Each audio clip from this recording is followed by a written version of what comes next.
morning, everyone.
We did change in section A to the resources may include, and then we're going to leave the word smartphones in there. Gonna leave it in there? Yes, we're going to leave it in there just in case. It's a kind of it's just kind of a catch-all, it's a definition kind of thing. So we're going to leave that. Okay. The one thing we are striking through is under C, the bring your own device initiative. We've allowed students and staff to bring their own device. We have that network in place, but we haven't really had an initiative where, we've strongly encouraged them and we had a, organized program around it. So I think we just leave it as use of personal technology. That would be much better, because there really is no initiative. And then once we can get to one-to-one, then we would actually change that even more. So the wording there, I did strike through a little bit there, but the wording there is just changing that a little bit so it kind of matches the fact that it's not an initiative, that they're actually having their school system devices. That was the big change there. So every place where it said BYOD was removed. And then we marked out under C, the last paragraph where it specifically talks about BYOD.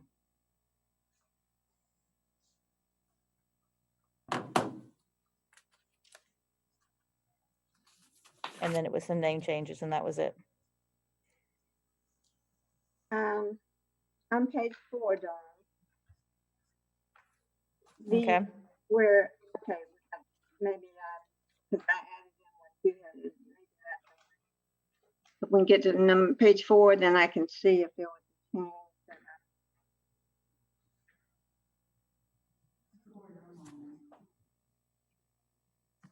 Yeah, we're on page 4. You can go ahead there. Oh, I just want to see if, because I wrote in different colored pens, and I'm not sure. So we did change technology to rest. Is that correct? Correct. I did change it to my title because this is more about the instructional piece of it, and because I talked about PD, and that's where I would take the lead on it instead of the technology director. Because I wrote that in a different color pen, and I thought, I don't know if that was mine or yours. Okay, sounds good. Mm-hmm. That makes more sense, everything.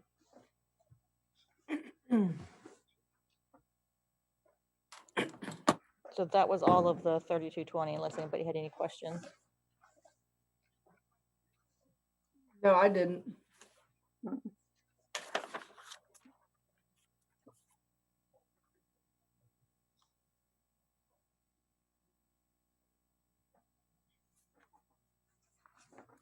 Deborah, did you have anything else? No, Dawn agreed with my suggestions, and so she's covered everything. Okay.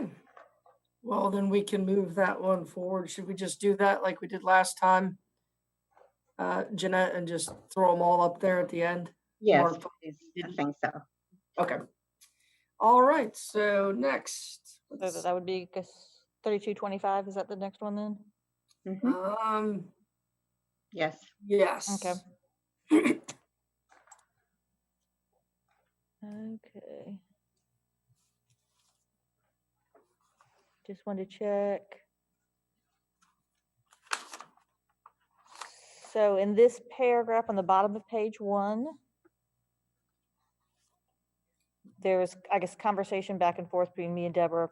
So right now our procedure is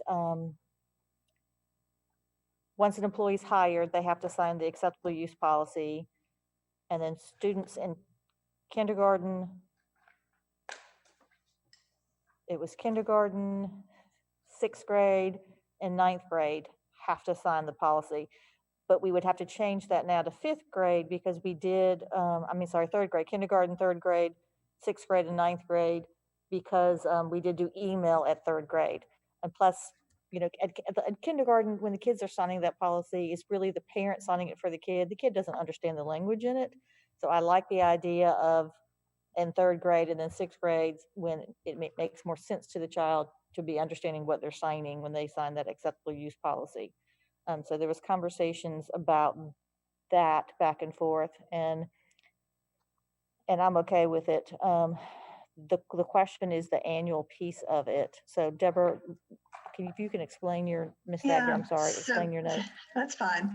So the first paragraph says all students and employees must be informed annually of the requirements of this policy and the methods by which they may obtain a copy of the policy. And Dawn was concerned if they're only signing it at the beginning of each, at certain grade levels in school. But I think if the policy is included in the student handbook and in the employee handbook, they will be informed annually of the requirements of the policy.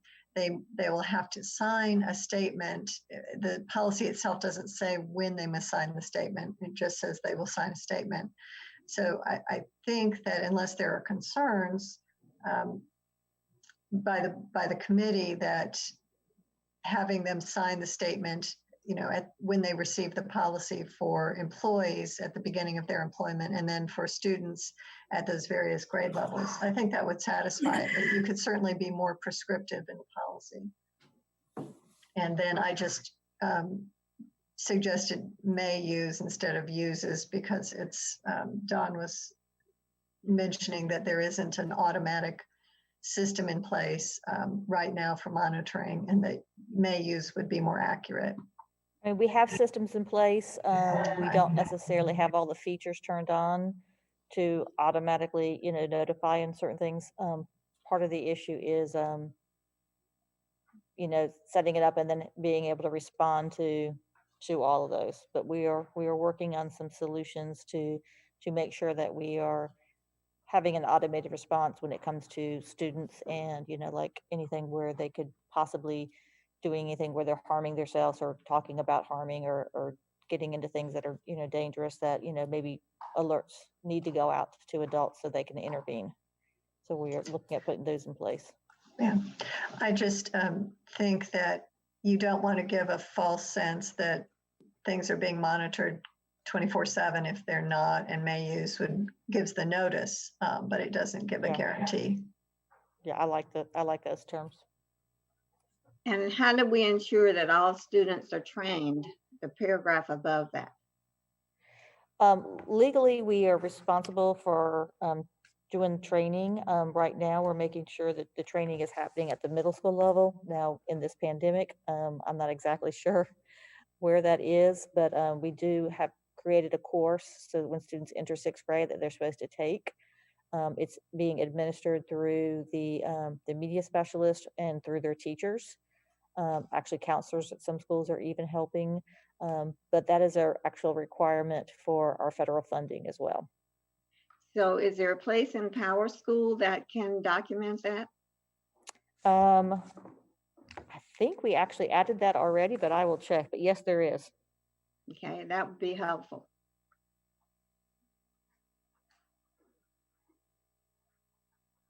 Okay. And Ms. Nichols, the policy 3226 is one of those that the committee reviewed last time and was sent to the board for first reading. So it does talk about the educational piece of that. Okay, thank you for the reminder. Okay. And that's it. There was the other, I don't think there was any other, and we did remove again in here the BYOD whenever we saw BYOD. I think in letter F, there was a reference to BYOD, and so that was removed. Those were all of the main changes. Everything else is good. All right. Yeah, I didn't really see anything big on those revisions, so thank you very much for that work. So are we good there? Mhm. All right, next would be, let's see, 3228, Yes. I believe. Yep. Use of And- technology to conduct school business. Correct. So again, we got rid of the reference to BYOD, which is in there under A. And then the other piece, on the bottom of page 1, where we did get rid of the BYOD, and then under 3, where it says the superintendent or designee has pre-approved in writing the employee's regular use of personal use. That's not a practice that we do now, and I don't think it's something we can do with fidelity. Deborah had an option, Stagner had an option about developing the guidelines and procedures, and I like her suggestion about coming up with procedures and guidelines when personal technology can be used for school business and the types of business. Like they could use their laptop to do lesson planning and that kind of stuff. And even the email, because email is really on the server. It's not, they're not bringing it down, but they shouldn't be downloading files that have students' personal PII information on it, and that shouldn't be on their personal devices. So I definitely agree with her suggestion. So we probably need to change the wording of that. Is that correct, Ms. Stagner? I think so. As you mentioned, I think having, for example, if a teacher were to download all of her student grades onto a flash drive and then that gets lost, that's just not a very secure way of handling student information or other confidential information. But having the superintendent have to approve every use of it also doesn't make sense. So I think that maybe a compromise would be to say use of personal technology devices to conduct school business or to store school business related ESI is authorized only when the use is occasional and incidental. So if someone is, off campus and they have to do something quickly that's work related, if they're at a conference or something, and then, or in accordance with clear guidance and procedures developed by the superintendent or designee. I think that would be enough to, and then the burden is obviously on the administration then to develop those guidelines. And so, Ms. Brenson, you're signing on for something there, but I think that would be an easy way to do it. Yeah, and I think that's an appropriate way.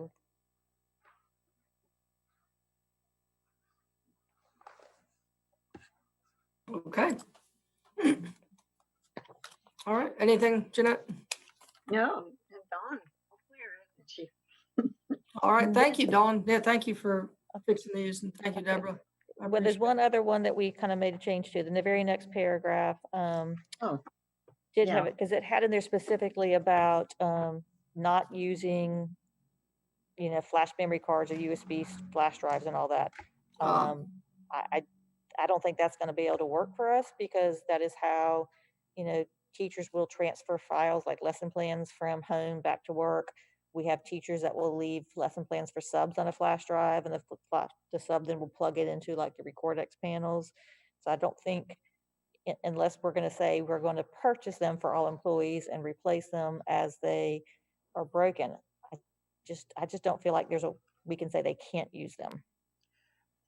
And Dawn, I think that maybe the same solution works here as well, because you're really concerned with having the confidential information on those unsecure devices. So maybe you say, instead of unless specifically authorized, say except in accordance with guidelines developed by the superintendent or designee. Okay, perfect. And then you could have instruction that say you may put lesson plans and non-confidential, information on a flash drive, and personnel or student information shouldn't be, or things like that. Okay, that'll work. Dawn, just out of curiosity, do we still use DVDs and CDs, or can we strike that? Well, I will say well, we can keep it if it's going on. I think it needs to. I don't think they're keeping like electronic files. I know like we use CDs and DVDs when we have to backload, videos and stuff. I don't want to say, like, I did get rid of magnetic tapes, and some of the others, but I think that probably needs to stay for a couple more years. Well, I guess they're not really storing. A teacher might still burn files to a CD. So we could probably say DVDs could go, because that's typically when people say DVDs, they think movies. And we definitely don't want to encourage anything that says it's okay to bring a movie. So, but CDs we might need to leave, because there might still be some people that instead of using the flash drive are using CDs. Okay.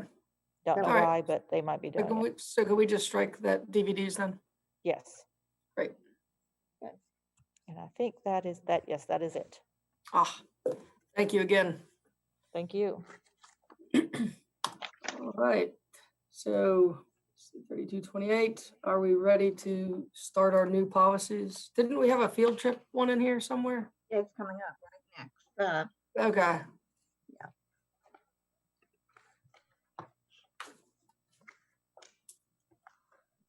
So do you want to vote on Dawn's and get them out of the way since they were different, or you want to put them all together later on? we can just put them all together at the end. Okay. I'm just making a note of policies that we pull, and then we can Yeah, vote to pull those and move the rest forward.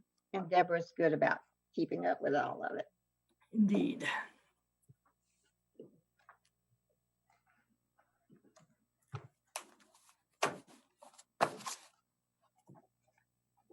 We're not letting you get out of here without a fight, Jeanette. I'm telling you, just one more marathon day after, we gotta I know.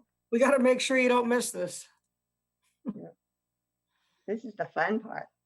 Yes, it is. Big responsibility. Okay, so in 3400, this is the one where I wanted us to take a really good look into the evaluation of student progress and more so the grading. So we have put some updates in here, of course, in paragraph 2. Want to definitely look at, there's a variety of methods that will be used to evaluate students. So we're just not locking teachers in to only one specific way. Then in the third paragraph, the student progress will be reported to the student and parent in various ways, including through portfolios, interim, harsh reports, informal communication, conferences, Power School portal. And so then we have also the policy 1310, 4002, parental involvement. The other part, this is where it really gets into why I had them pull this. You're going to see later tonight about our grades and how we're grading students. So teachers shall evaluate student progress, and so we added a lot of information here that, of course, North Carolina has in there that we had not adopted. So assign grades in accordance with any standards. So that's the part right there, the standards established for the course and with procedures applicable to all grading. Teachers should be as objective as possible in assigning grades and seek consistency in their own grading and in grading throughout departments and schools and school systems. Teachers shall record grades,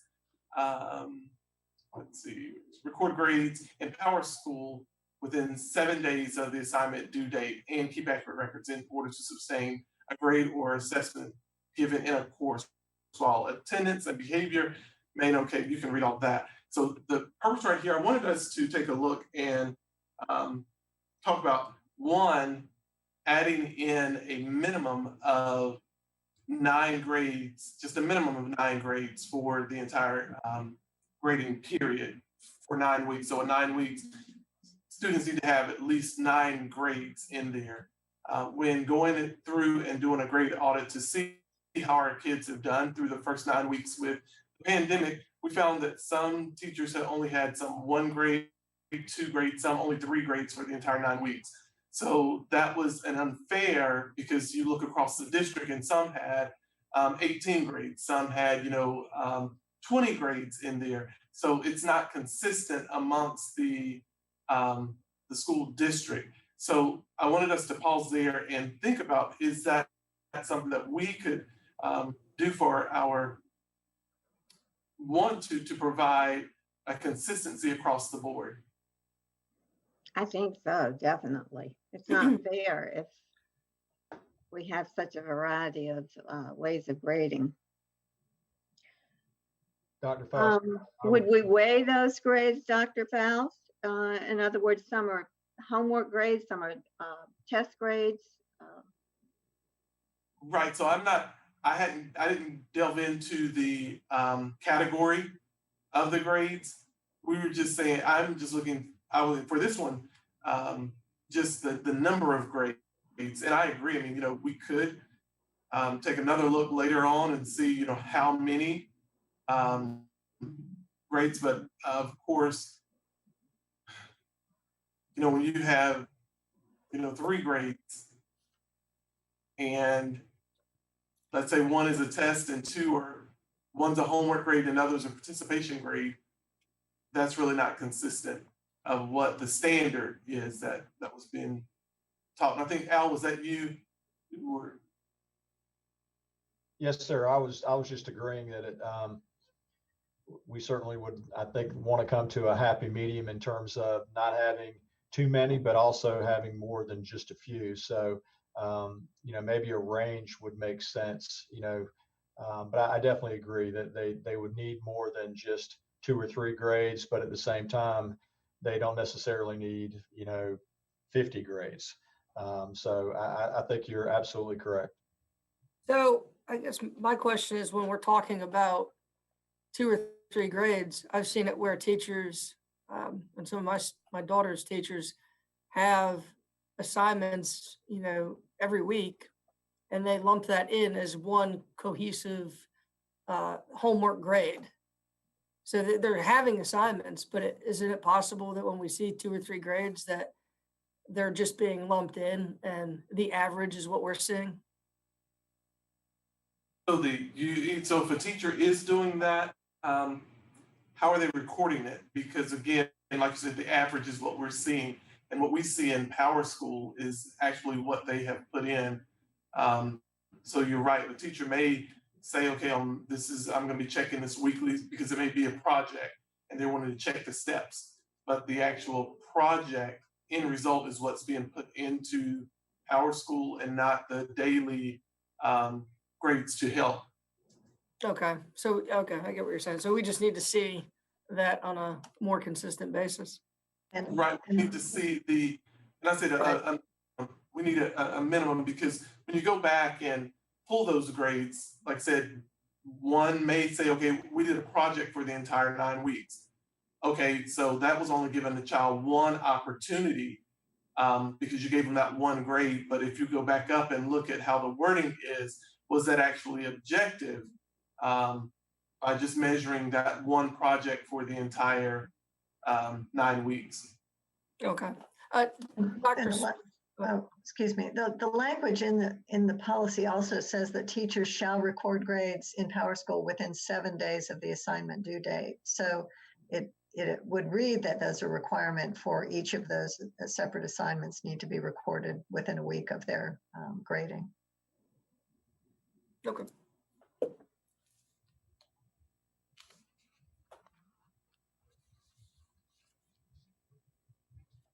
And so on the next part of this, of course, our performance grades in our grades K2, if you know anything about the kindergarten, they get a 1, 2, or a 3 on their grades. And so they are literally checking for mastery with the standard. And so that one, they may get a 1 in the beginning, but they can now get up to a 3. And then, of course, the K2, they get adequately progress, needs further development, not yet assessed. That's perfectly fine because those are developmentally appropriate. Now, when we get down to the grading scale with 3 through 12, this is where our concern came in when we were pulling all of the grades. The A is fine, B, that range is fine, C, that range is fine, D, that range is fine, F, that is where we ran into, and I'll say if we want to look at, tie in social emotional, this is where it happens. So there were grades where some students had a 0 for the 9 weeks, an average of a 0. We had some kids who failed all 4 core courses with the student that I particularly looked at, that student had the highest grade they had was a 23 out of the 4. So it was a 23, a 15, I think one was a 0 and something, a single digit. So let's say that student says, I had a bad first 9 weeks. Then they come around this 9 weeks and they get it together. They could make an 80 in all those, which if you look at an 80, that's a low B. So then you add the 80 and the 0 together, you get an 80. You divide that by 2, and for that semester, they get a 40. So they still feel they don't get to come back. There's no coming back from a grade that low. So what happens to us is, and I get it, if we go back and we look at how the policy is written, it said we should be grading based on the standard or mastery of the standard in a variety of ways. We sometimes as educators, we get attached to our grades. And if Charles didn't do well, I've got to give Charles what he got. And so he gets a 14. And that's his average. The problem with that is it's an F, but also a 50 is an F also. And so if you were to add an 80 and a 50 together, and you get the 80, and let's say that Charles had a 50 as an average, he still got an F the first 9 weeks. So he gets an 80 the second 9 weeks. You add those two together, and then you get a higher sum. And so that sum is going to then push Charles a little bit higher. Even though it was an F, the report card still reflects an F for failure.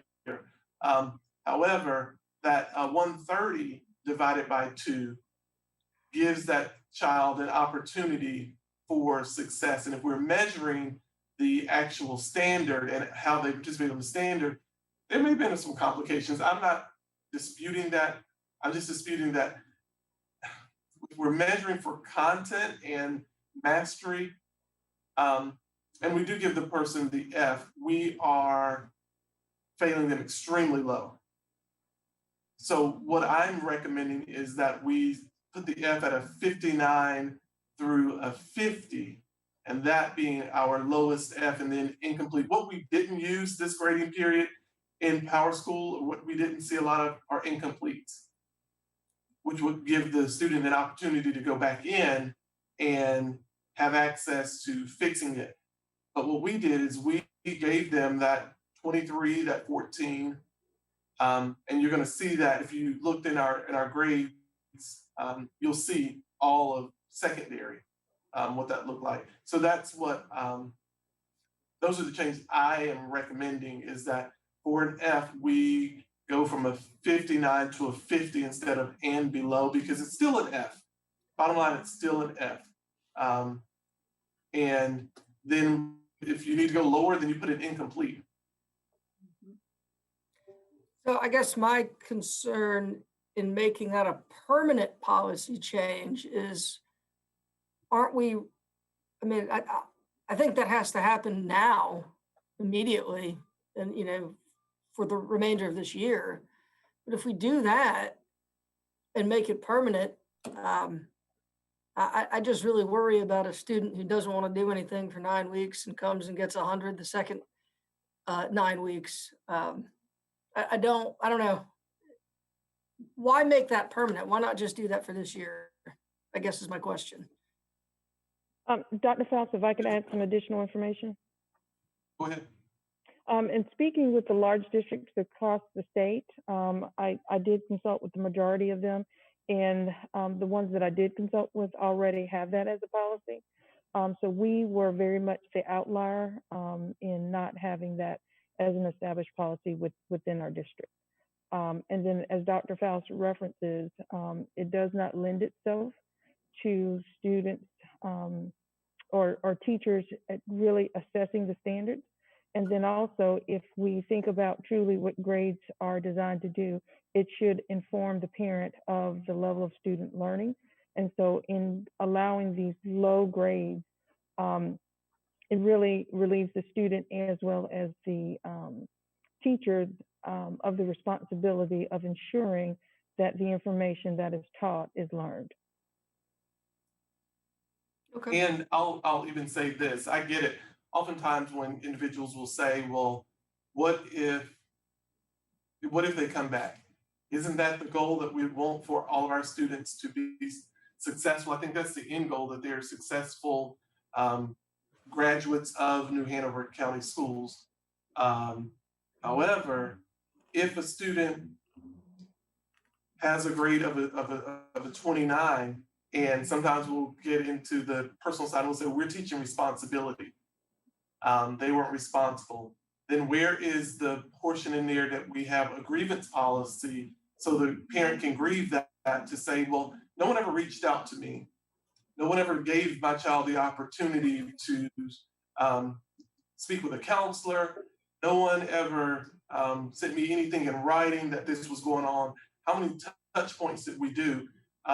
So if we're going to hold a child accountable for, and we'll say a minor accountable for their grade of a 3 on as an average, we still have to do our work as adults, because we're wanting to make sure that students are learning the information. And I get it, there are going to be some kids who try you on every side,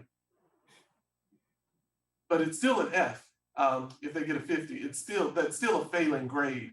It's just, it says, okay, what do we need? Because then we need to start looking at, do we need to employ NHCS? Have we taken them through the procedures that we have aligned for students who are at risk of failing? What are those indicators? Have we done that part? Because we have those in our policy, but if we put a 0 in the grade book and you only had 2 grades in there, that's hard to explain to a parent that's sitting across from you and say that no one ever told me this. Right. And if I could add some additional information, I would even go as far as to encourage the district to look at instituting retakes for students, because for the same reasons that Dr. Faust outlined earlier, of if a student does not do well at the initial point of learning, but then masters that content as we move along, we continue to punish them for that previous score. If you think about it, driver's license exams, when students take SATs, ACTs, even when our teachers take their practice exam, we always take the higher of the 2 exams, and we provide them with multiple opportunities to demonstrate their learning. So the fact that we hold our students to a higher standard seems to be a disconnect. And you'll also find there are teachers across the district who you don't have to put this policy in place for them. They're already making contact. They're already doing these things. However, there are a few out there who the impact is greater. And there are some schools that already have instituted this, but it's not consistent across. And I'll say schools in our district, but it's not consistent across the district. Right, and I assume that, and I know we'll talk about this at some length at tonight's meeting, but I assume that this policy will be retroactive for the first 9 weeks for our students who have those 14s and 20s.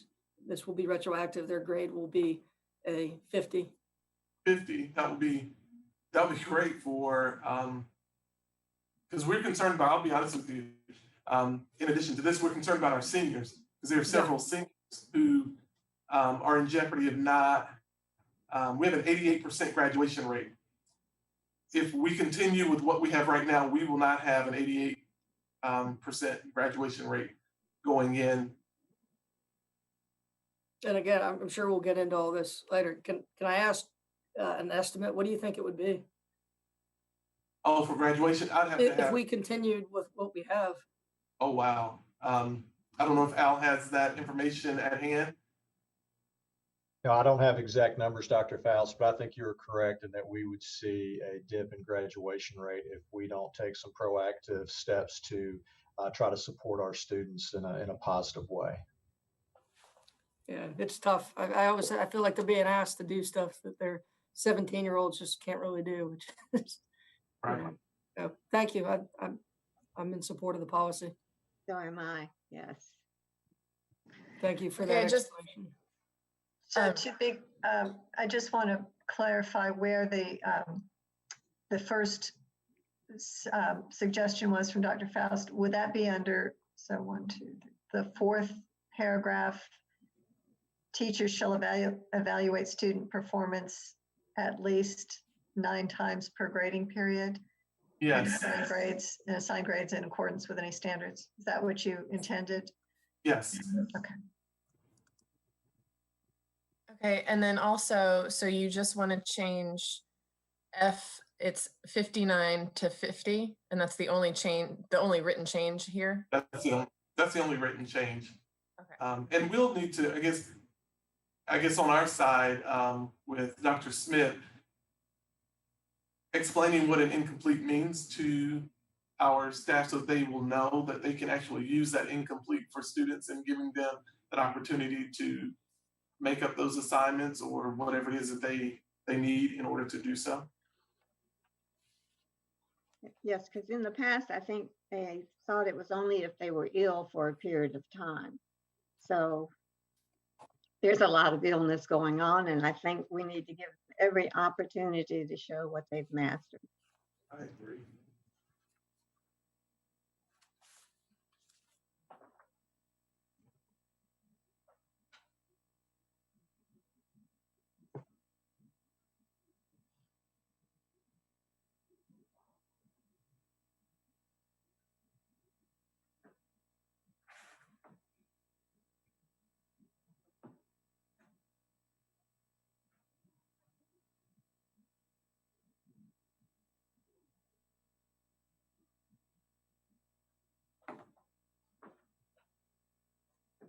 All right, I think we can move on. Thank you again, Dr. Faust. Thank you, Dr. Smith. Yeah. It's good seeing you without a mask, Dr. Faust. Yes.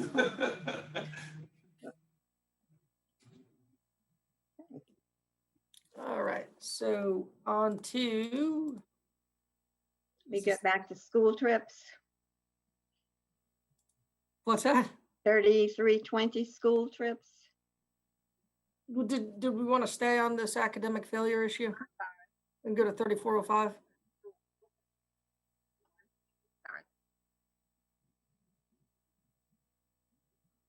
Oh, so 3405,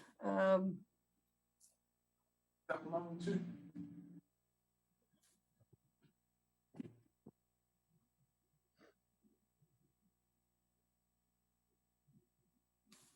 identification of and assistance to students at risk. Superintendent will organize available resources to implement a multi-tiered system. I didn't really see anything in this policy. Dr. Faust, did you have anything that you wanted to discuss here? No, I think this one just adds credence to the one that we were just talking about, which was 3400.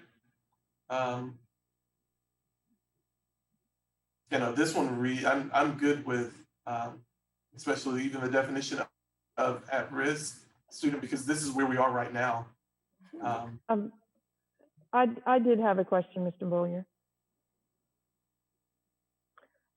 In regards to the transition plans on page 1, is that a requirement of state board policy? Because that's very different than existing policy for the district.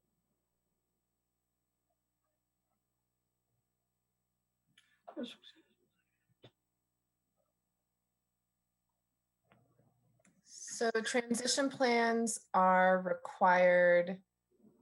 That is a requirement.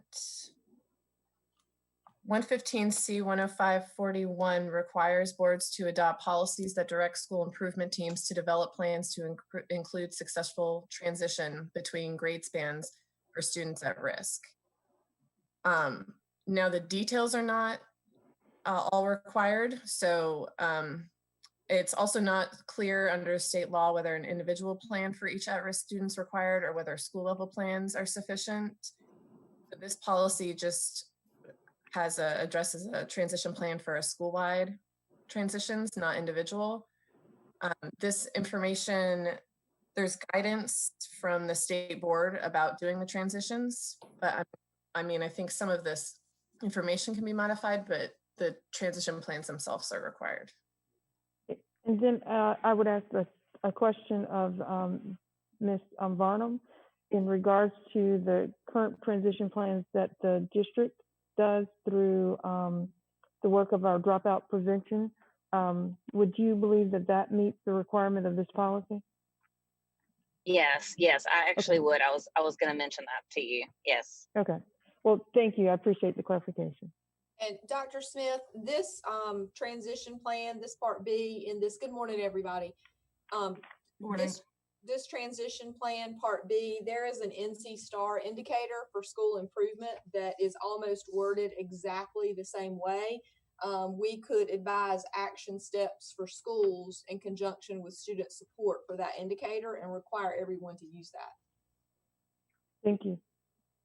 I would also say, in addition, we do have a transition document that we use between middle school and high school that has identified students who may be in the MTSS process or are at risk of not being successful at the next level. So that currently exists as well.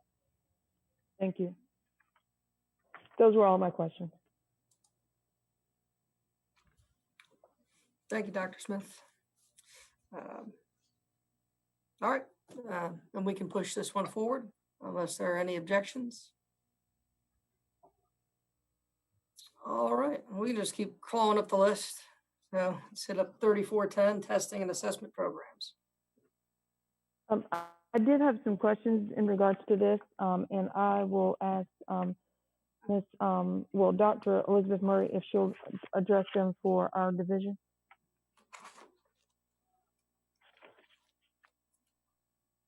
Yes. Good morning.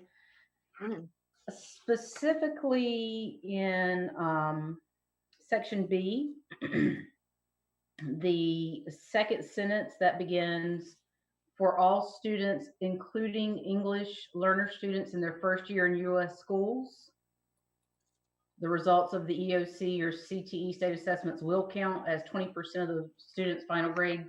My understanding from a testing and accountability standpoint is that that is in direct violation of State Board Policy Test 003. So State Board Policy Test 003 C.2 specifically lays out the exceptions to the 20% final grade requirement, one being students following the occupational course of study pathway, number two, EL students in their first year in U.S. schools. Yes, they can be accepted, or there's our exceptions. And let me find where it is in state board policy, but then they say that you can develop a policy on how you want to test them. And so you don't have to do the 20% for the EL students, but you can. But if you're not doing that, that's fine. You can not count it if you want to. They can be an exception. I'll find this state board policy.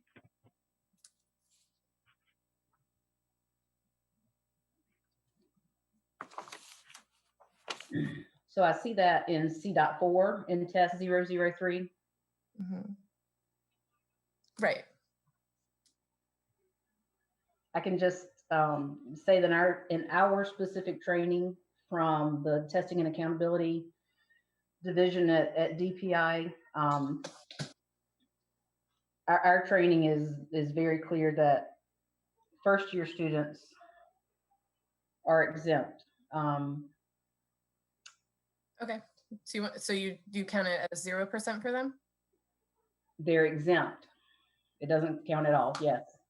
Right. So we should move them to the next sentence. The results for such assessments will not factor into the final grade, and we'll move English language learners down there.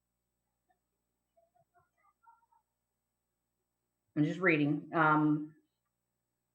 Yes. So like, I guess you could add like parentheses 3 or and EL students in their first year in parentheses 2, whichever. Okay.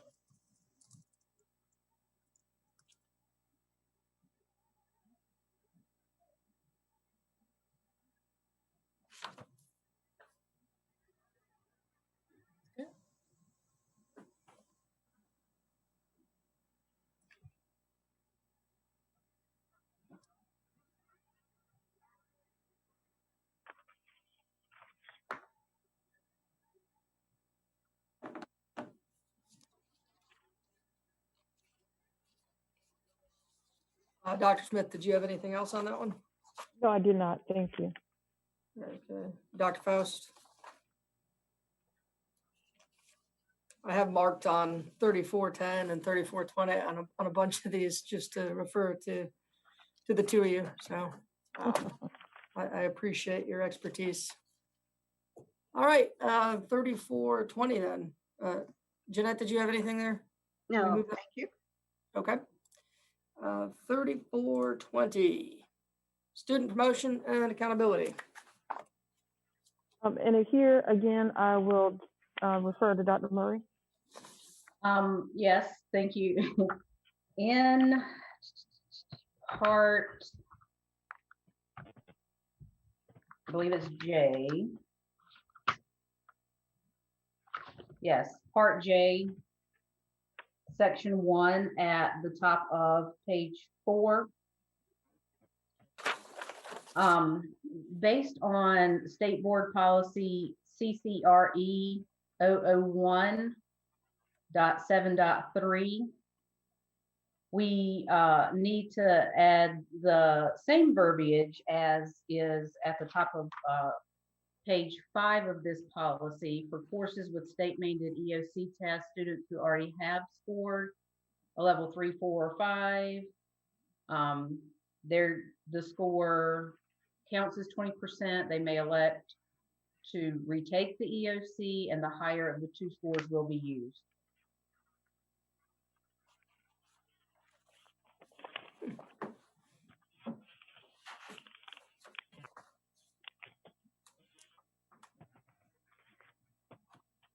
And Ms. Murray, you're saying that needs to be, that language, that exact language needs to be in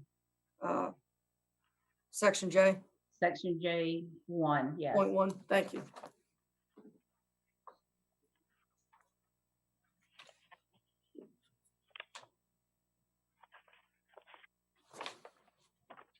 And was there anything else in these? I do.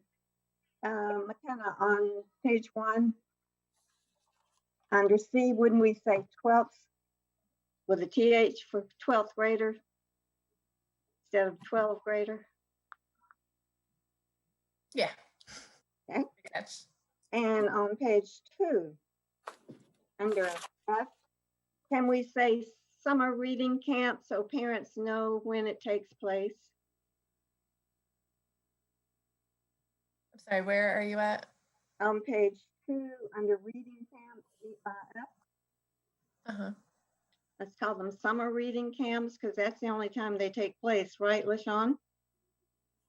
They actually can take place, or services can take place for our year-round schools during their intersessions.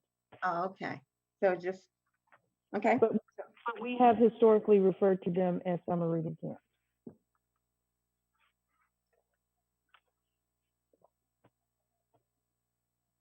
So you think we should leave it as reading camps? I know we're talking about a literacy framework, so I wouldn't be surprised if we added a few more. Would it be beneficial then just to leave it as reading camps? I think that provides the flexibility for it to occur during the intersession. But again, we have as a district, just as all others across the state, have referred to them as summer reading camps. And it may even be in legislation that they're referred to as summer reading camps. They are.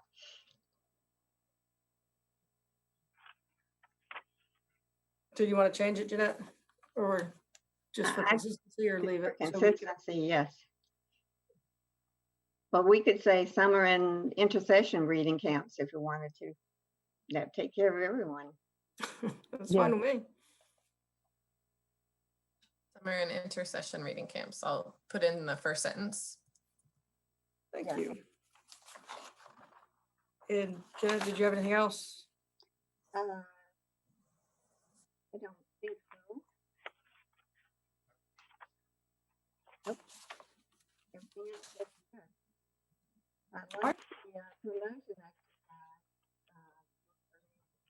exercise. Our elementary and middle school principals are still calling them graduation exercises, and they're not.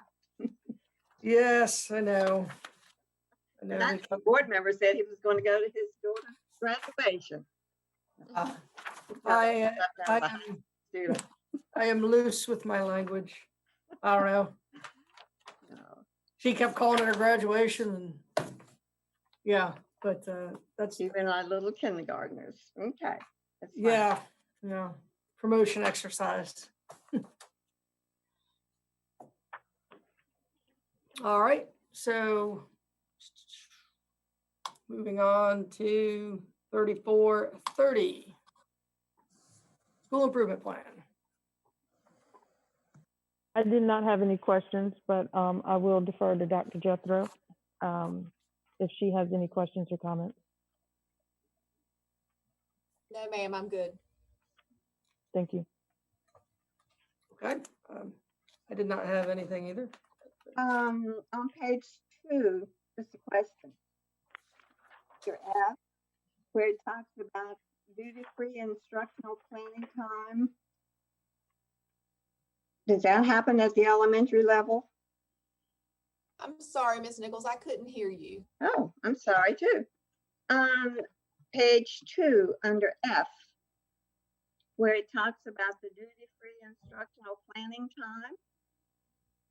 Does that happen at the elementary level? Yes, ma'am, it does. So when do they get 5 hours of planning time?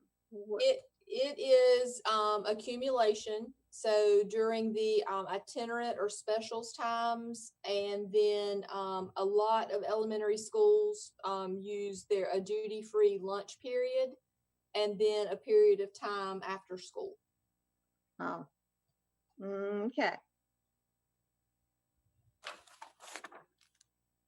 Yeah, I don't think I have anything else, but it just sounds so encouraging to know that they've got some free time. I wouldn't call it free time. No, I mean, with time to do something in addition to teaching. Yes, ma'am. All right, so that brings us to 3431.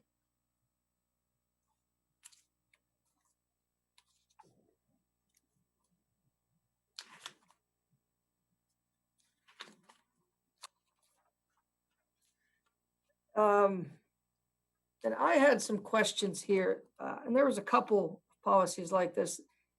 All schools are encouraged to include a conflict resolution.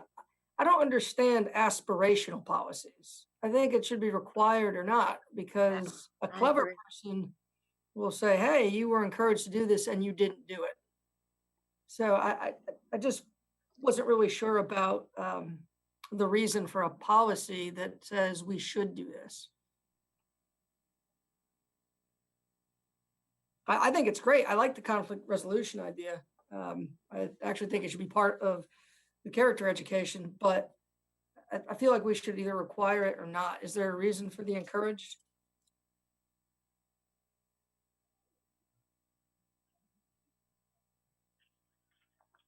I think just because it's an optional component of the state plan for the school improvement plan, so we just we didn't mandate it because it's not mandated, but if you want to mandate it, you can. I mean, I think it should be, what do you think, Jeanette? It's an important component. I think we should either mandate it or Not put it in. not put it in. So yeah, I would like to see it mandated.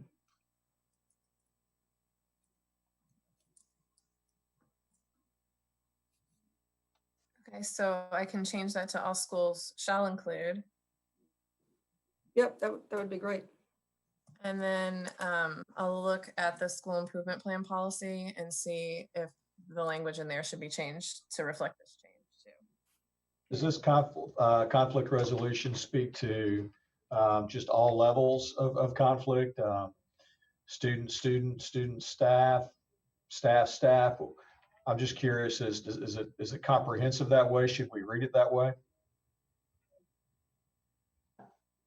Dr. O'Brien, I would read this to put the the responsibility for making those decisions in the Central Curriculum Committee to explore how to integrate. So that third paragraph, you have a curriculum committee, and that would be the place, I think, where those decisions would be made about how to implement that educational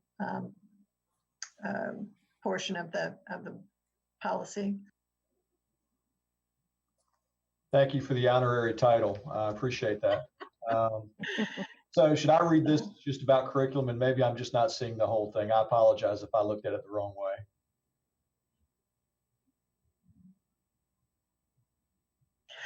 I'd be interested to know if there is a conflict resolution portion of the curriculum, or if that sort of training and skills are taught already. Is this something that the district would have to create sort of from scratch?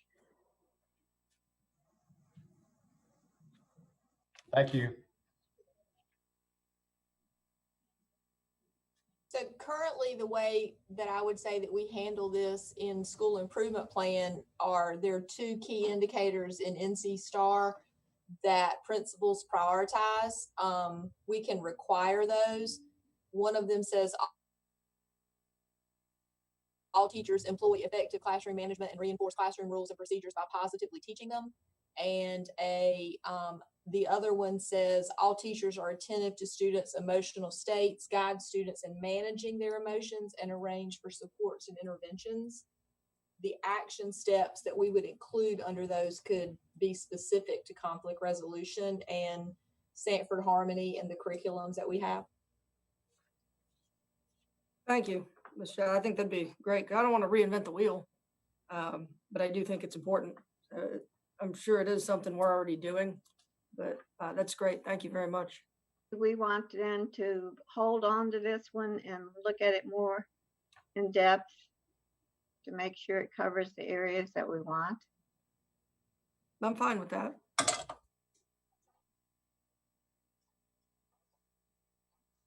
So we'll. Dr. O'Brien, would that help? I actually was just seeking clarification. And again, thank you for the honorary title. I certainly haven't earned it, but Yes, you have. well, I have not, but thank you. I appreciate that. You're too kind. No, I think I'm satisfied. I think maybe I was just reading this in a different way. I think that this really speaks to making sure that we have conflict resolution, plans and curriculum like Dr. Jethro referenced for our students. I just focused in on the second bullet without looking at the whole thing in its entirety. So I'm definitely okay with it. Oh, okay. All right. And hi, this is Julie Barnum. So I got disconnected in part of this conversation and had to come back in through my iPad.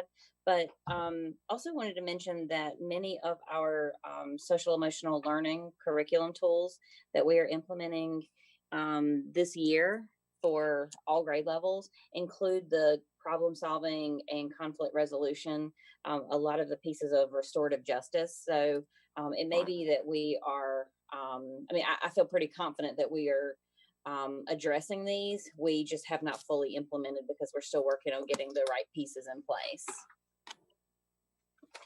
I agree. Thank you. So guys, I've made a note, and Julie, when this gets adopted, if I can work with your team and we can make these action steps so that principals can include them in their plans. That will be great. Hey, thank you. 3440.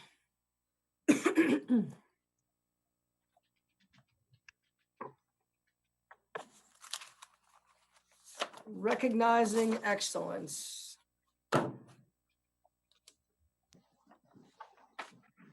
And I think we do that by giving honorary titles to people. Absolutely. Dr. O'Brien. I did not have any questions or concerns with this policy. Okay. I do. On page 2, where we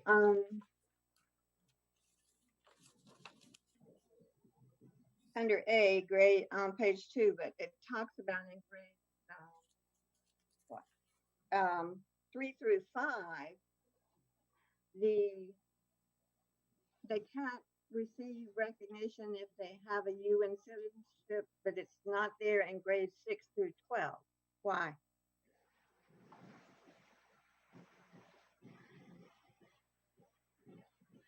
We don't give U's in citizenship in grades 6 through 12.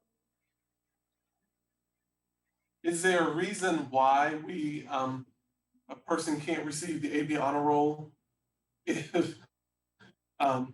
That was going to be my because next we're not, question. I mean, does that mean that you're not I'll just say an academically talented person because your behavior does not align to it? It's a good question. Yeah. Are we grading the behavior? Because like you said, if we're not doing it at the secondary level, I don't know, that is interesting. I just don't think it's fair. That child who's making a UN citizenship has problems, and we should be working with that family. But if they can do the academics, they should be recognized. It's a very good point, Ms. Nichols. I would agree with you. And I definitely do not disagree. I think we could strike that. Okay. Nice I catch. agree.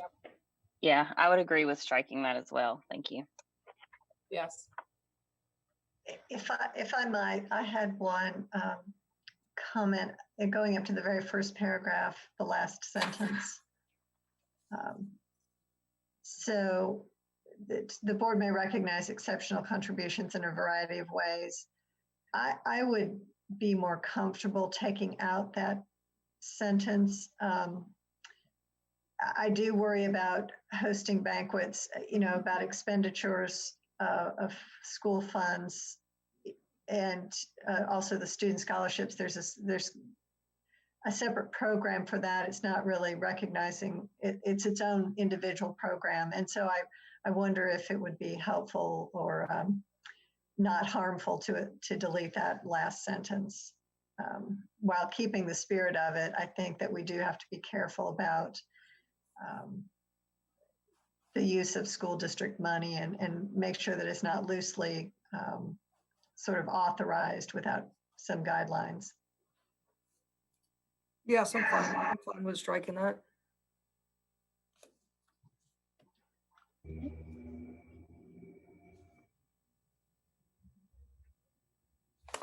And did anybody else have anything on 3440?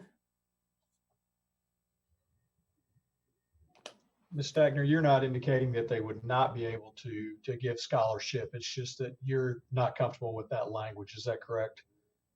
So the next policy is actually the student scholarship policy, and I would request that I had some conversations with Dr. Burns about the procedures for that, and I think may have mentioned it to Ms. Eastup at the time, but he asked me to look at the procedures with that because there are some rules, and I needed to do some investigation. So my recommendation would be to pull that one for today until I finish looking at those procedures and make sure that we're on solid ground.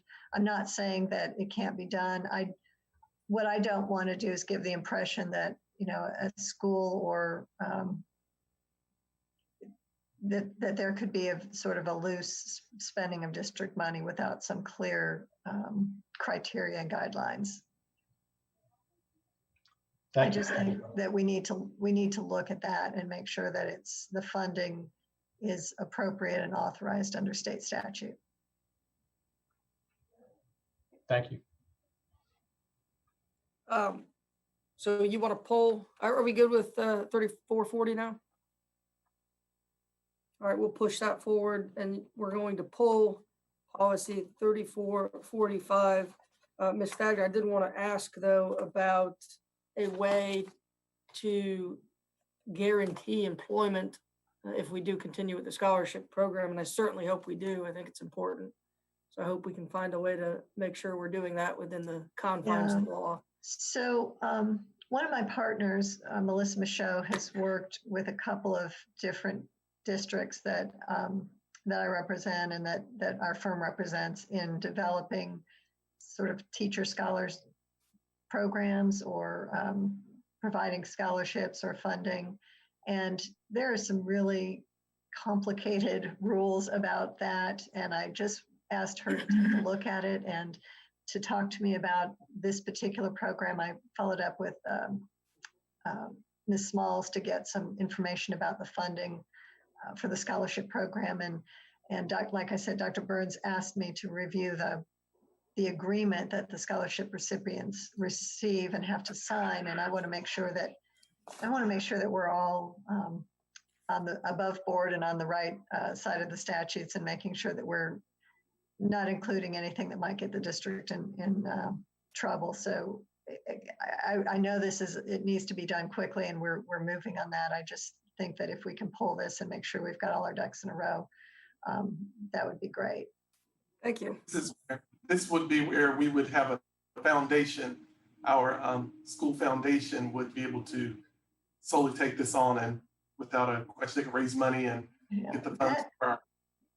That has this particular scholarship funding. My understanding is it's directly funded by the county commissioners. It is. But the districts that I have worked with have decided to go the route of setting up a separate foundation, because then you have more flexibility. And so that may be something that Dr. Faust, you and I might want to talk about, bringing something to the board. Okay. Okay, so we can move on from that. We've pulled policy 3445 for today. Policy 3460, graduation requirements. Dr. Smith? So we're doing 3450? Yeah, we need class ratings first. Oh, I'm sorry, we missed 3450. I had no questions about this policy, but I will defer to Mr. O'Brien, as he is our Director of Secondary Education. Okay. Class rankings. Yeah, thanks, Dr. Smith. I've read through this policy, and I did not have concerns. As a matter of fact, I like the way it's encouraging academic recognition, beyond just GPA. And historically we do a top 10, and I think that this encourages us to look beyond that as well. So I had no concerns. Have we ever considered, I know a lot of districts have moved to summa cum laude, magna cum laude, that status? Yes, sir. We actually have, and we actually do that. And those students are typically recognized in the program. Okay. But that being said, we've still kind of held on to, the Val and Sal, and publicly recognizing the top 10. Absolutely. So I just had one question. How do you resolve disputes? How do the schools resolve ties? Well, typically when we have a tie, and if it's a mathematical tie, you may have two vowels. That's happened to me as a principal. I had one year where at the beginning of the year I had a vowel, and then at the semester I had a different vowel, and then by year's end we had a tie for vowels. So we recognized co-valedictorians that year. So that year, instead of a top 10, we had a top 11. And then as I moved forward, I started recognizing more students, because as most of you folks know, it's razor thin between number 1 and number 5, and between 5 and 10. I mean, the margins are so small. We have tried to look at ways at recognizing, additional kids, maybe not bringing them all up on stage, but figuring out a way to make sure that we recognize more students versus just the top 10. But we still do hold on to that with some of our high school graduations. So, and I'll be honest with you, there have been times when we have had an error where we have had somebody that was 11 or 12 that maybe became 10 after a late test came in or something like that. So, we've had some scenarios like that, and we've had to work through those. But for the most part, it works pretty well. It is a tight turnaround time when it comes to class rankings, because we finish up typically on a Thursday, or if we're lucky, and then we're graduating on a Saturday. So that means everything has to be brought in, computed, and if you get grades late from, an outside source from NCVPS or community college or the university, or if a teacher makes a grade change, all of that can impact. But we've been pretty fortunate so far going forward. That was probably way more than you needed, so sorry about that. That was great. That was actually going to be my question. When do we call it? And so it sounds like up to the last day of school.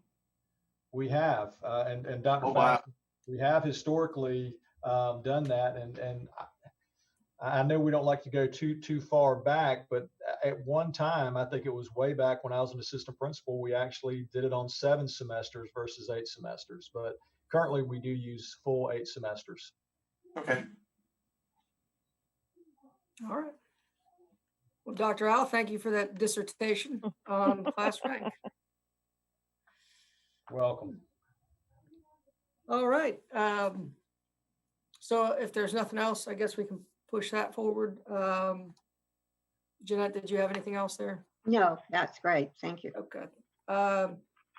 Question, let's see, graduation requirements 3460. Yes, and I believe Dr. Murray had a question here. Great. Are we on graduation policy? I'm sorry. Yeah, Yes, ma'am. yes, ma'am. 3460. My only question, and really it's for Mr. O'Brien,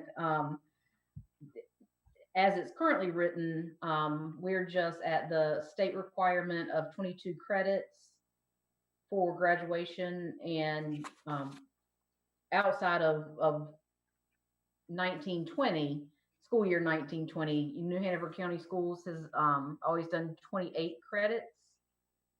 So I didn't know where we were with adding those, if we were going to stay at the state minimum requirement, or if New Hanover County Schools was looking to use a higher standard.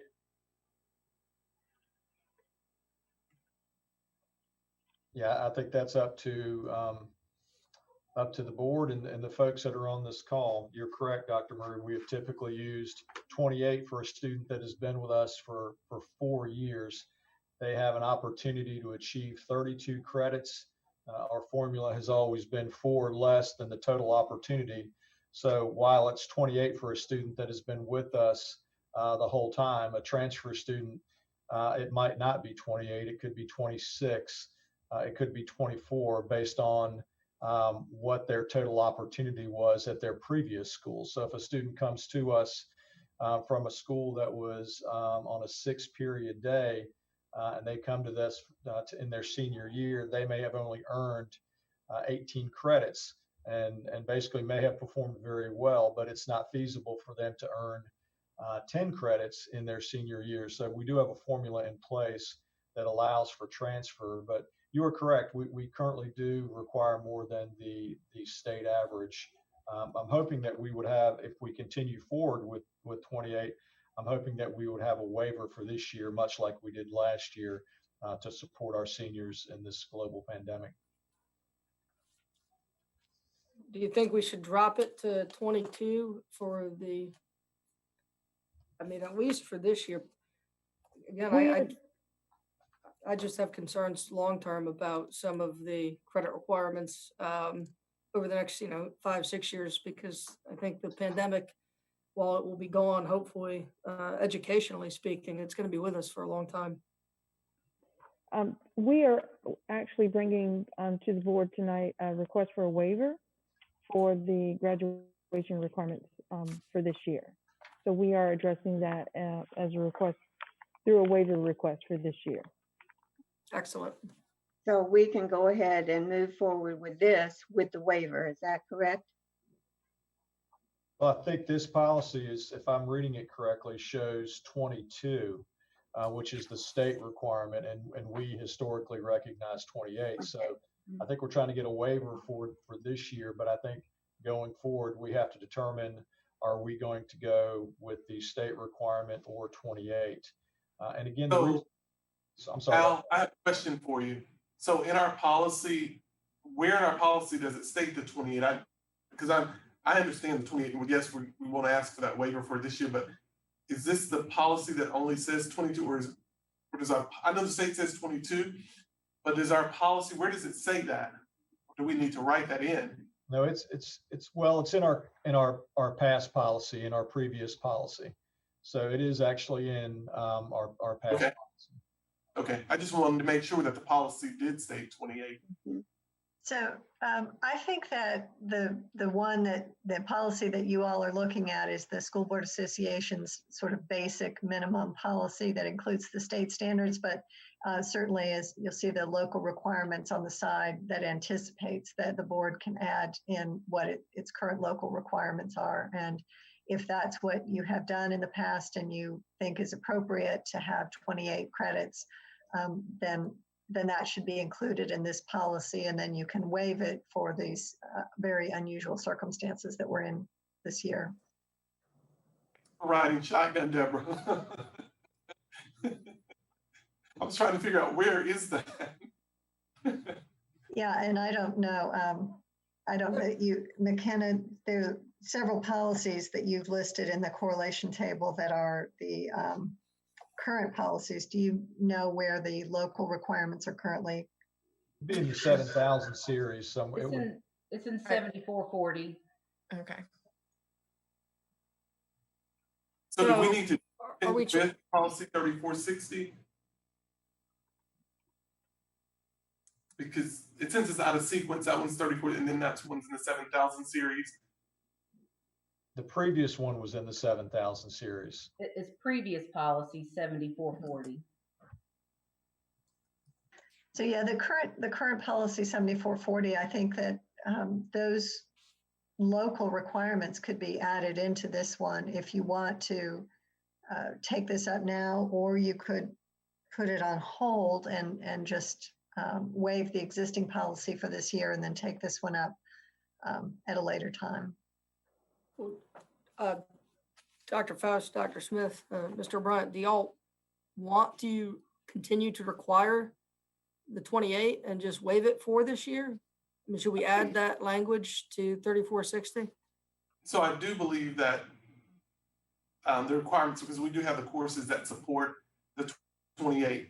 So yes, I do want that. I just want us to make sure, and then we do need a waiver for this year. And you know, again, COVID has done a number on all school districts. And, you know, we don't know when we'll be able to get back into the normal work of instruction. So we may be coming back and asking for a waiver again next year. We don't know, but we do at some point want to be able to have the 28 and hold them at 20, because some of our students are actually have 28 now.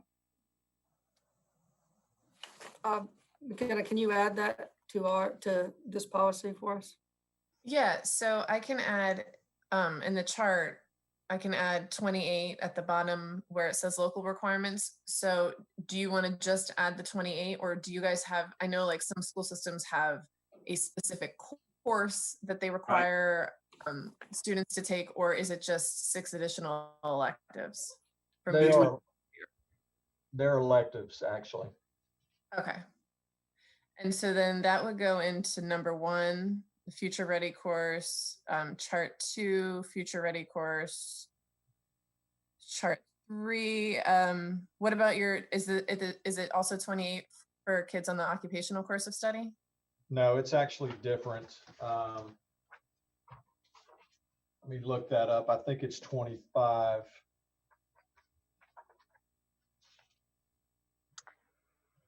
Give me just a second. I was thinking that one was 22. You're correct. It is 22. You're correct. Okay. So there's no local requirements for occupational. Additional work requirements. Julie, Right. But question. yes. With our special ed students, those students, and I know we were talking briefly about it, and sometimes it makes them a 5-year cohort, which is also okay, because I know that for age, there's a law that goes along with them. But for those, we aren't keeping students because they're struggling to get to 28. We're keeping them due to them needing to be, in alignment with the law and their IEP. Right, if I said that right. right. Yeah, so for students that, as a part of the transition planning and the IEP meetings, um, the the students in the IEP team have the discussion of kind of what their 4-year and sometimes their 5-year plan looks like.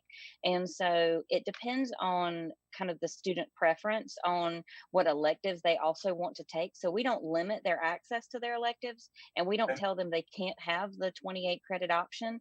We Okay. make sure that they understand that their IEP services that are additional classes can fit into elective areas and can kind of create that that those elective requirements. But Okay. we also can have that reduced elective credit discussion with them so that they can look at the 22 solely and then add on there. So we do have options for kids to graduate in the 4 years. Okay. But we don't require that if they're also interested in the electives that go along with Okay. with the courses of interest for them. Yep. So I was just wanting to make sure that we were not penalizing students because they have they have a disability and then they're not able to graduate. So we're holding them an additional year. But if we're giving them that option, just as long as they know they have the option of the 22. Yeah. On the other side of that, though, we've had situations where kids meet their credit requirements and the parent really still wants them to stay in and age out, and we tell them we can't do that. Once they've met graduation requirements, we need to tell them good luck on your future and let's prepare them for their transition. But yeah. Right. Yeah, and unfortunately, the state is not very forgiving. When we keep students beyond the 4th year, regardless of their disability, that works against our graduation rate, which is wow. It's really it's unfortunate. That really needs to change because you want to do what's right for kids first and foremost. Right. That's not always what's right. And that is in discussion at DPI level, at state board level. That's in discussion on giving there's a I can't remember exactly how it's worded, but there's a recommendation that's being considered on allowing either the 4-year cohort or the 5-year cohort, whichever is better to be used. Because interestingly enough, and Dr. Murray can attest to this, sometimes our 5-year cohort is a higher percentage than our 4-year, but knowing that 5-year cohort, we need the flexibility so that we are not dinged for those students having access to their required coursework.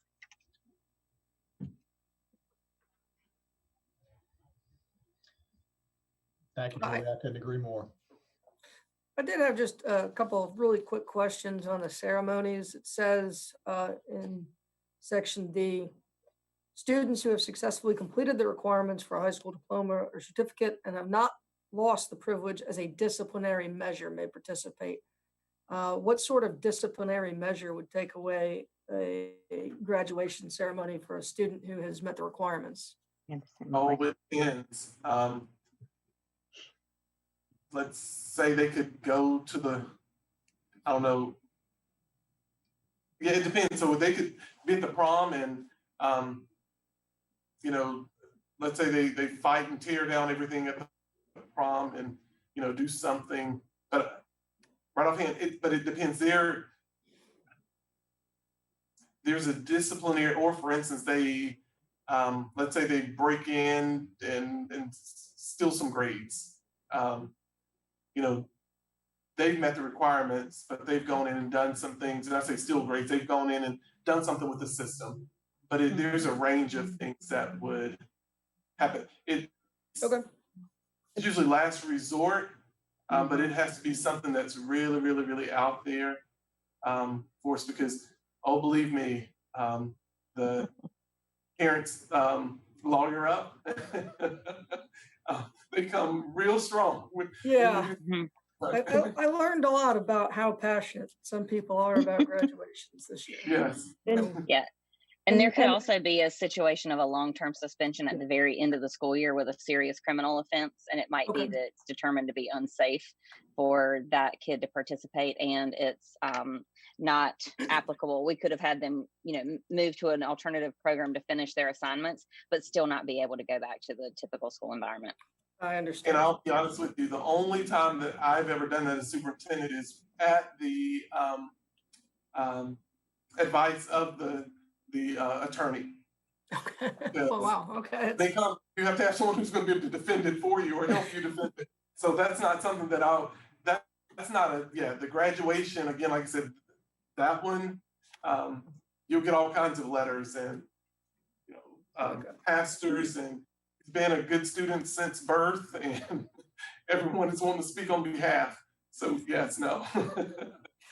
Okay, and the other quick thing I had was names or logos of colleges, universities, or other post-secondary programs to which students have been accepted or not to be displayed.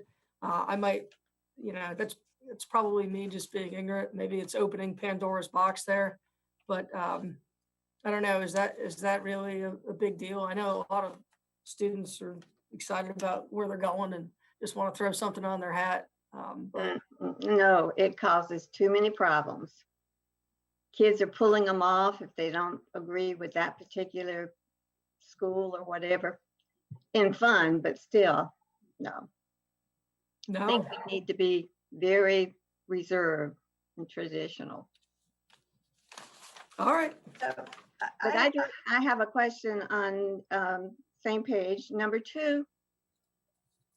We had a student who transferred into our system and no one caught the fact that that child did not receive that certification. And it created a problem when it came time for graduation. So how do we make sure that all 8th graders or those coming in have completed that course? Is this the CPR? Yes. Yeah. Honestly, that should be caught at the school level, Ms. Nichols. That there's a report that they can run that shows every kid that has had the CPR requirement, and it is a very quick training that they can have. I'll be honest with you. One year at graduation, we had a kid that we knew that they didn't have it, and we brought the trainer to graduation, and they trained that kid before graduation, so that we can make sure that they got it in. But I think I'm hoping we're in a much better place. That first year it was implemented, I think everybody was trying to catch up because, like you said, it should happen in the 8th grade. But high schools can run that report, and they should know who doesn't have that requirement. That should be part of their graduation, review process as they move towards graduation for all of their seniors. So the middle schools run that as well, so they would know if they had an 8th grader that's moving on that has not, if they come in after that course. Yes, ma'am. It should actually happen in the 8th grade. Yes, that's where it typically happens. And so the data manager at the middle school enters that in. So that's in the power school. Yes, ma'am. It's entered into Power School, and a report can be run. And for that matter, you can also take alternative, certifications as well. We have many kids that participate in Scouts, and they get CPR training and that sort of thing through different outside processes. They just have to bring in certification that they've had the training. And typically that training is more extensive than what we do. We just do the hands only CPR as part of a state requirement. But if somebody is missed, that's an oversight, because that should be caught, because that's a data entry point for us, and then a report that we can run that shows who doesn't have it.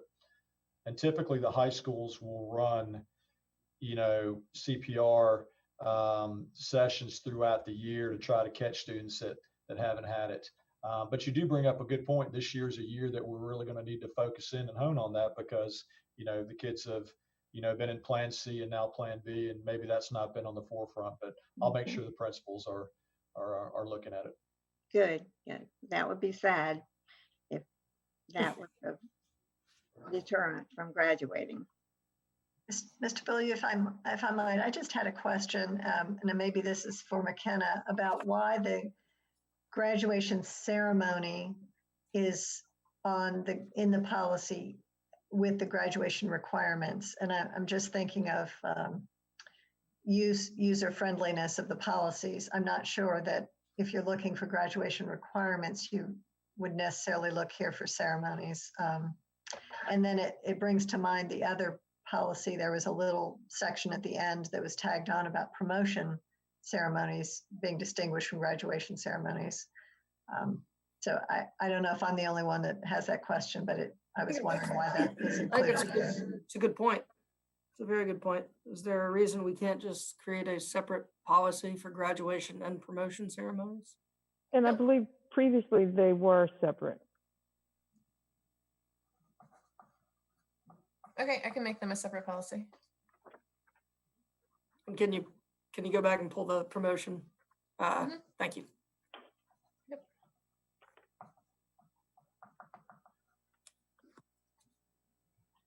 All right. Anything else on 3460? All right. Push that one forward. Thank you. 3470 and 4305, I think, is next. Yes. Alternative learning programs in schools.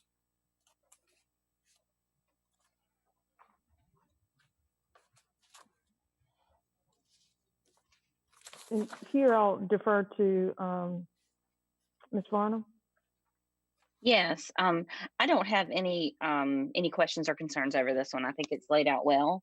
It takes that multidisciplinary team part for referral a step further, which I think is very helpful.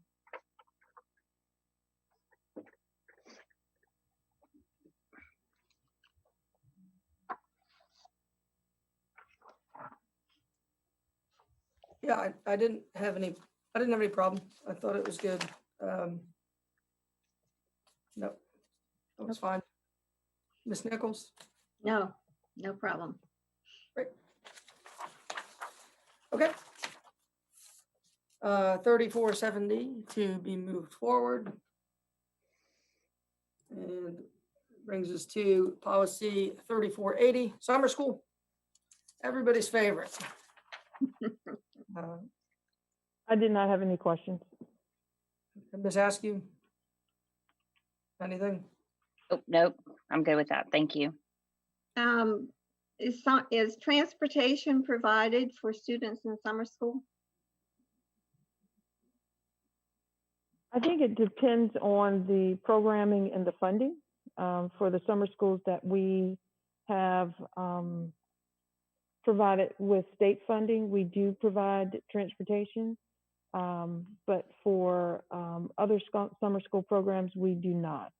And I'll defer to Mr. O'Brien in terms of responding to that for the high school.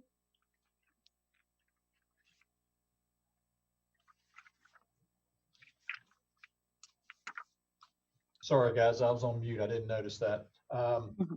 You are correct, Dr. Smith, in that in the past few years, we've not provided transportation for our high school programs just due to funding. But we have had good turnout and we have had good participation. And actually this past year, everything that we had was actually remote, so no transportation was needed. But in the year prior to that, and even the year prior to that, we have not had funding for transportation. Okay, so we won't need to address it then. Okay. All right. 3510, religious-based exemptions from school programs. I guess I'll begin with Ms. Stagner. I don't know if you saw anything here that caught your eye. Well, these are always very fraught situations where you have someone claiming a religious exemption, and I do, think that it gives some good guidelines. You have to be careful about not questioning the sincerity of someone's religious belief, but this does have some review provisions, the opportunity to request an exemption. So it really is less about the policy and more about the application on the ground. Do we allow I know this is school programs.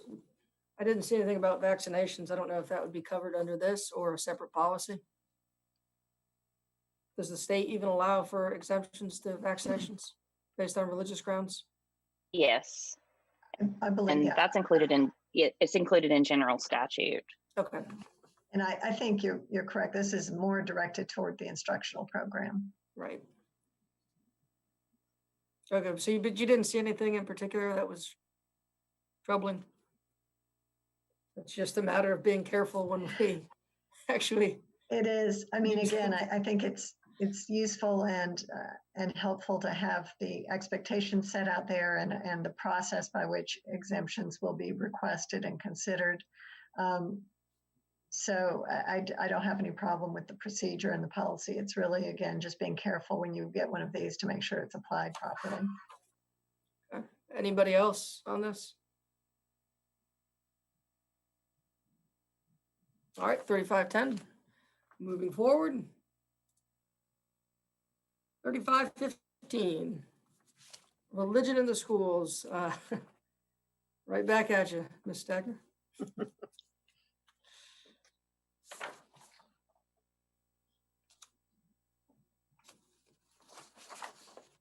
Was there anything in this one? So I did not make any notes on this one. I think that, again, it's absolutely permissible to teach about religion in the context of your history courses, your literature courses, things like that.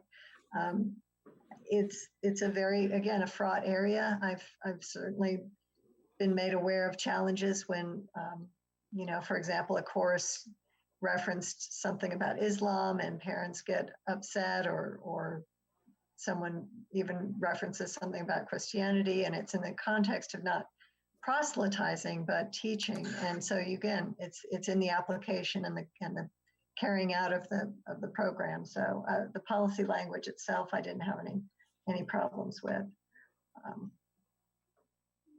And it's difficult. Dr. Smith, did you have anything here? I did not. Okay. It's tough to teach nowadays. I actually had a student ask me why I wasn't giving equal time to flat earth theory. I'm not familiar with that one. I do think that it's important, just as a reminder, that when you're doing your training for teachers and administrators, that they understand something about where the guidelines are, and if they have questions, where they can go to seek help before you have a teacher that brings something into the classroom that causes a big blow up. So that it's that front end training for school personnel that is important in carrying out this successfully. Dr. Smith, do we do any of that? Do we have any like First Amendment training once a year or once every other year? Sorry. I don't know if we exclusively have First Amendment training, but Travis Matthews, who is our lead social studies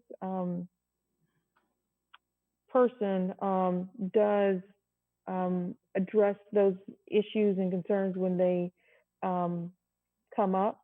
I could request that he prepare something for the board in regards to that. Yeah, sure. That'd be great.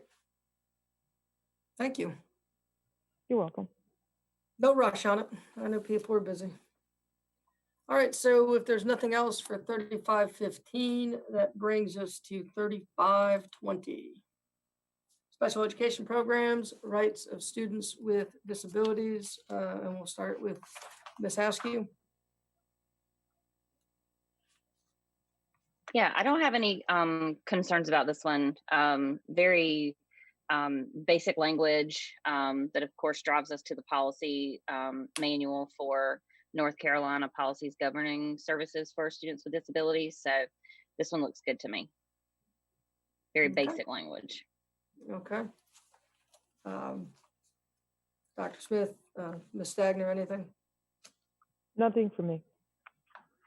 No, I agree with with Julie that this is really just referencing the more comprehensive state policies you have to follow. All right, Jeanette, good? Nope, no problem. 3520 is being moved forward. On to 3525, academically and/or intellectually gifted program. I did not have anything here. Anybody? Please jump in. No, I did not have any questions or concerns. No. Okay. All right, and increasing by yet another factor of 5, 3530, citizenship and character education.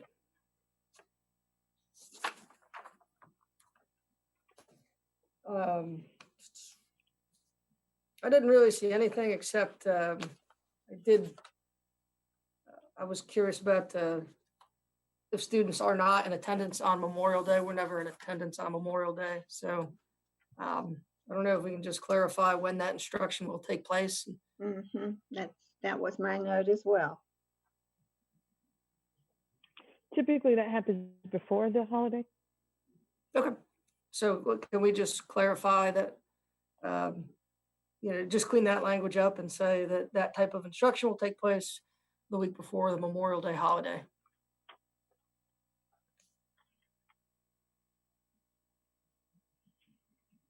Is that really taking place in the schools? Direction and guidance is provided to our principals and our teachers in regards to that.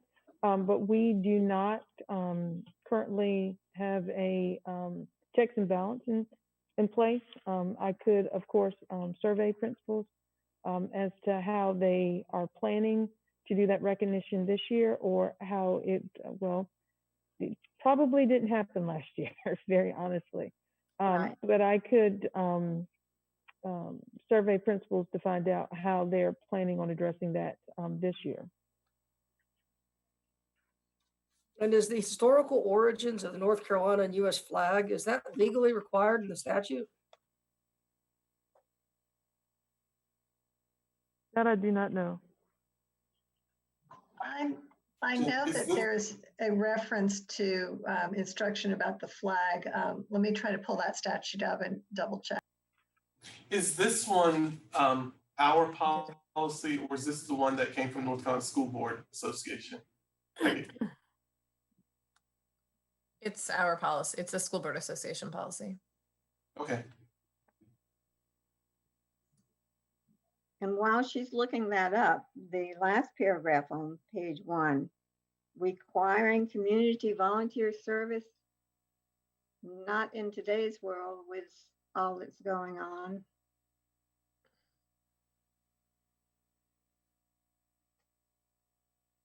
It says may include for middle and high school students.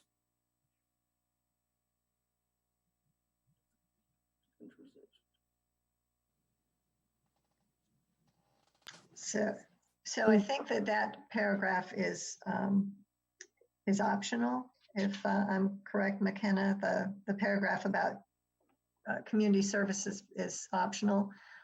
Regarding the flag display, it is required to display the flags when available, require recitation of the Pledge of Allegiance daily, and provide age-appropriate instruction on the meaning and historical origins of the flag and the Pledge of Allegiance. Interesting.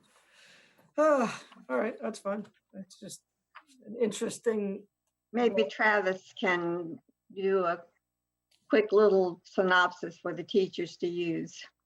The duty to develop recommended programs for use in schools on Memorial Day is also in the statute. Mm-hmm. Do you want to get rid of that last paragraph? I do. Even without COVID, I'm not really comfortable forcing students. No, and the high schools offer those opportunities. And we should encourage them, but encouragement isn't. Yeah, I agree. Is that okay, McKenna? Can we just knock that last paragraph off?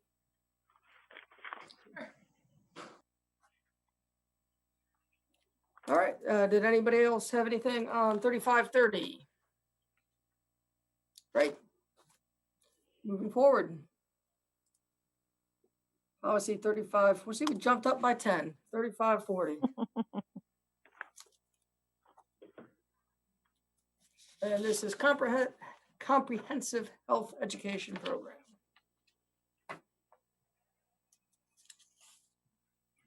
If I can find mine here. On page 1, at the bottom where it talks about the opportunity for parents to review materials, it says available in the media center. Don't we provide it now online? We have, we've historically provided it online. We also do a parent meeting so that our family life educators are available to review the curriculum with our folks. And then we also ensure that there are hard copies at the school site. So do we want to include in there that it is available online? I think that would be helpful. I'm going to say a copy of all objectives and materials will be available for review online and at each school Mm-hmm. where the subjects will be taught.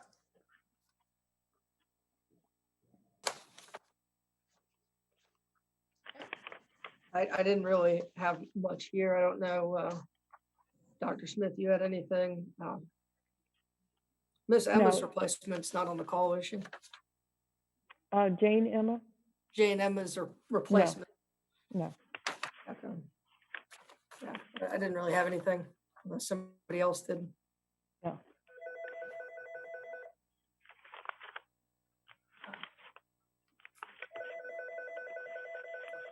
Sorry about Okay.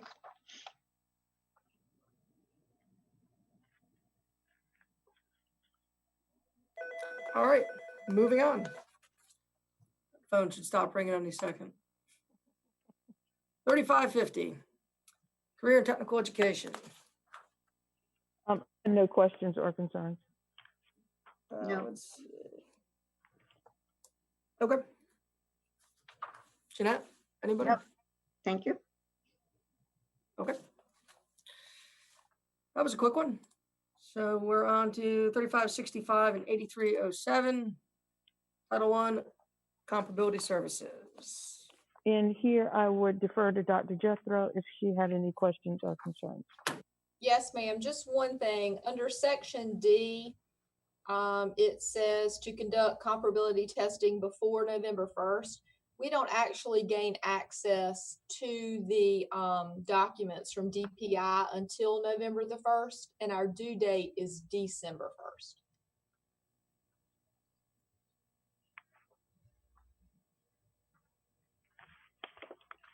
And that was the only thing. I would like to add some language about the results of the comparability testing being publicly reported to the board at the January meeting. I think this information is important for people to understand, and it's important to publicly demonstrate, in my opinion, that we do not use those Title I funds to supplant something. I think that's just a really important piece of the transparency puzzle, my least favorite word of all time. Would that be problematic, Ms. Jethro? Absolutely not. That'd be great. We like to share. Yes, and you do, and you all do it so well. So would that be okay, McKenna? Could we add that? Yeah, add reporting to the board at the January meeting. Yes, please. Ms. Nichols, do you have a problem with that? No, I think that's a great suggestion. And that was all I had there, unless somebody else has something. I was just going to make a suggestion on that deadline change. Just because of COVID, that might change from year to year. Could you just say in accordance with the deadline established by Department of Public Instruction? Instead of moving to December 1st.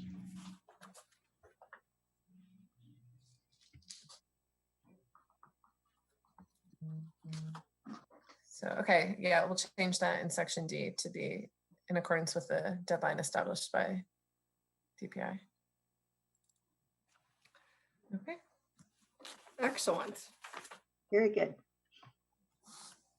3610, counseling program.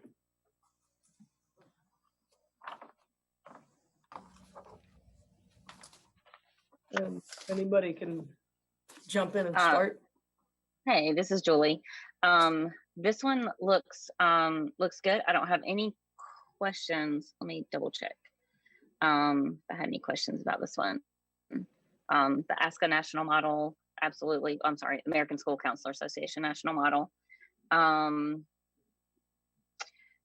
We did the only thing that we already discussed earlier in this school year, maybe last month or month before, the provision of counseling services, the part about in part D, each high school student assigned, that the counselor will have a conference with each high school student assigned to them at least once per semester. We waived that part of that just until Right. we are in Plan A. So I just wanted to mention that. Right. I just had a quick question, almost really a question of curiosity, but section C, school personnel shall annually provide all students in grades 9 through 12 with information on the manner in which a parent may lawfully abandon a newborn baby with a responsible person. Is that, I see the general statute cited, but what the heck is that? It is required by state law. There's to instruct students on how they can, and I think it's at, fire stations and hospitals and places where Yes. you can abandon a baby. And it's to prevent people, young people who are in distress from harming a child. Sure. I Yes. just that was just interesting. I never heard that. So I have no problem. And we are compliant with that. Excellent. Anybody else have anything on 3610? I do on page 2 under E, where it talks about the first paragraph, last sentence, about the established rules. Where are they listed for the counselors? I'm sorry, Ms. Nichols, I could only hear part of it. I think. I'm sorry. Okay, on page 2, under E, first paragraph, where it says that the notify the counseling program in accordance with any rules established by the superintendent. Where are these rules? So this is a part of the training materials, the professional development materials we use for all counselors and school social workers regarding crisis and threat assessments. And we use 2 published tools. We use the Columbia assessment and the Berkeley assessment. One is for suicide threat assessment, and one is for harm to others or a homicide threat assessment. But it doesn't necessarily have to be to death. But anyway, so we use those, and that's a part of our training manual for counselors and social workers. Okay, so new counselors would be able to know exactly where to go to get. Okay. Yep. Good. And they're retrained annually. As far as but this paragraph says any staff member who is aware. So I think that it's not just counselors. Is there somewhere that other staff members have access to know how to report? Yes. So in our beginning of year training, which we provide 1 to principals, and then that same training is provided to by the school counselors and school social workers to their school staff in a staff training, a beginning of year staff training, and along with other annual required trainings. This is included on not just for any kind of suicide or emotional or psychological crisis referral. It also includes, again, like safe surrender and mandatory reporting of abuse or neglect, all of those things, and how to report those within the school setting. And it provides all staff with the understanding of how to refer those emotional or psychological concerns to the counseling or social work staff. But it also provides all staff with an understanding of how to report how to go about mandatory reporting with abuse and neglect that doesn't have to go through another individual. And also we have included some of this information in our our Sandy Hook Promise professional development that we use that goes along with the app that the students have, the Say Something app, and that where they can report anonymous concerns, and how to respond to students who may ask questions, or how to refer them to use that app if they want to share something anonymously. And it might be helpful to know that we collect kind of a certification from principals annually on the list of their full staff that have participated in that training and signed by the principal.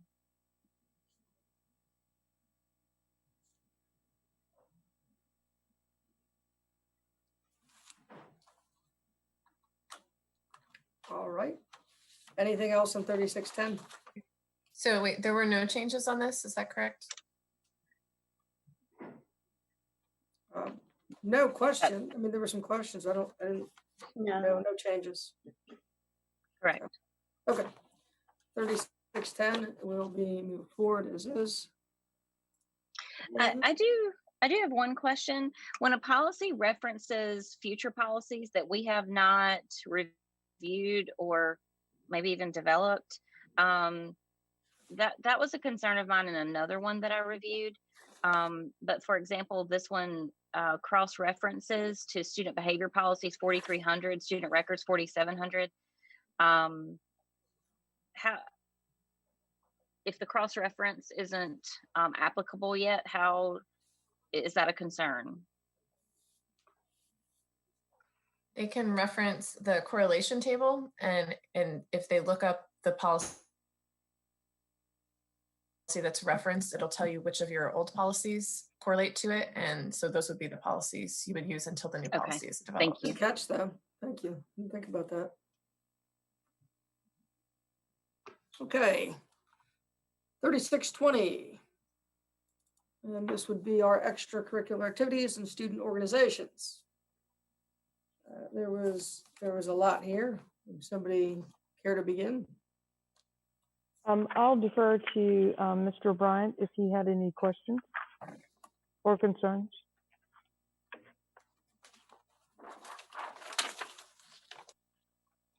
Dr. Smith, I did not. I had something under B, section 2, schools, school clubs and organizations. Student clubs and organizations will be recognized, and there's all these things that they have to follow. I would like to include, if possible, meeting times and also attendance in the principal file that's required. I think it would be good to have some sort of accountability in terms of who is participating in these meetings and when they're occurring and where they're occurring. Would that be problematic, Mr. O'Brien? No, so like, are you thinking like meeting minutes and a roster of who attended the meeting, that sort of thing? Absolutely, just in case, there's some issue that arises later, we know who was where. Absolutely, and as far as I know, most of these meetings happen on campus, but I think that can easily be added, like location, time, roster, minutes. Yes, sir. I appreciate that. I would say that I don't think we have done that historically. Some clubs may have or may not have, but I think that can be added in. Mm-hmm. I agree. Thank you. And then the other quick question I had, homeschool students can't participate, and is there a voucher that the state offers homeschool students? I mean, they're paying taxes. I know it probably isn't like a popular idea. I'm not a proponent, obviously, of homeschool, but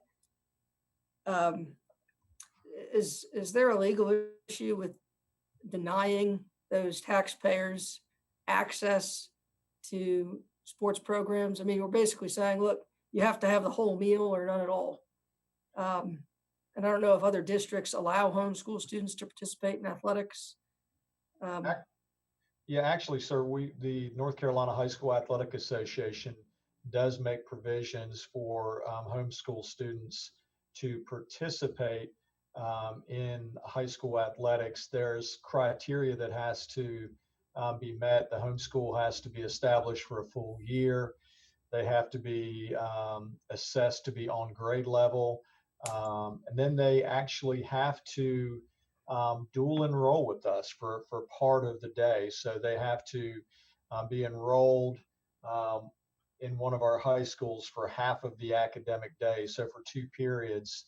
And then they can also retain their homeschool status. So they would treat that student as a dual enrolled student. So there are some provisions, but it's not as wide open as you can just come in and participate, but not be enrolled on in our classes. Now, that being said, there is flexibility with the classes that they can participate in. So they might take an NCVPS class and an art class. The only trick to all of this is, and Dr. Murray could probably speak to this as well, is that if they're enrolled in the 11th grade, dual enrolled with us, and they're enrolled in an art class and an NCVPS class, we still have the responsibility of giving them the ACT or whatever the state requirement tests are. The other piece is if they're in a state tested course in EOC, they would have to take that test as well for us. But there are some provisions for athletics through the North Carolina High School Athletic Association. And we've had a handful of students that have taken that opportunity. Where we don't provide any leeway is for like a charter school. So for example, let's say a charter school doesn't have a sports program. Often they will reach out to us, but we do not have that. We are not able to allow we're not allowed to use that as an allowance to allow them to participate on one of our teams for a charter school student. So why did we get rid of the entire section on athletic participation by homeschool students? Only because I didn't know that you were doing it. So if you are doing it, then we should add that whole section back in. Okay. In your old policies. So I assumed you weren't doing it. And so, Mr. O'Brien, too, a dual enrollment athletic student can't just choose the high school that they want to go to. They have to be assigned to that school from their address. Is that correct? Yes, Ms. Nichols, you are correct. They would have to be in district of that school. And they can't be recruited. I was going to say, I think New Hanover's getting in line for a couple of them. Well, they don't typically have, we're not really recruiting them from anybody because they're not typically on a high school team somewhere. But we've had very few. I would say that at the high school level, we probably had fewer than 5 or 6. And this is actually new policy from the High School Athletic Association that went into effect last school year. So up until last school year, we were not able to bring homeschool students in. But as of last school year, we were able to do that. And again, we don't have a lot, but we've had a few. Well, I'd like to keep the policy in there just in case. Plus, it just seems like there would be a legal question regarding whether or not people. Yeah, I was just going to say, because this portion was stricken, I didn't review it for legality, and I would just like to have the opportunity to look at this. And I'm curious, so it sounds like you have, in fact, duly enrolled some homeschool students.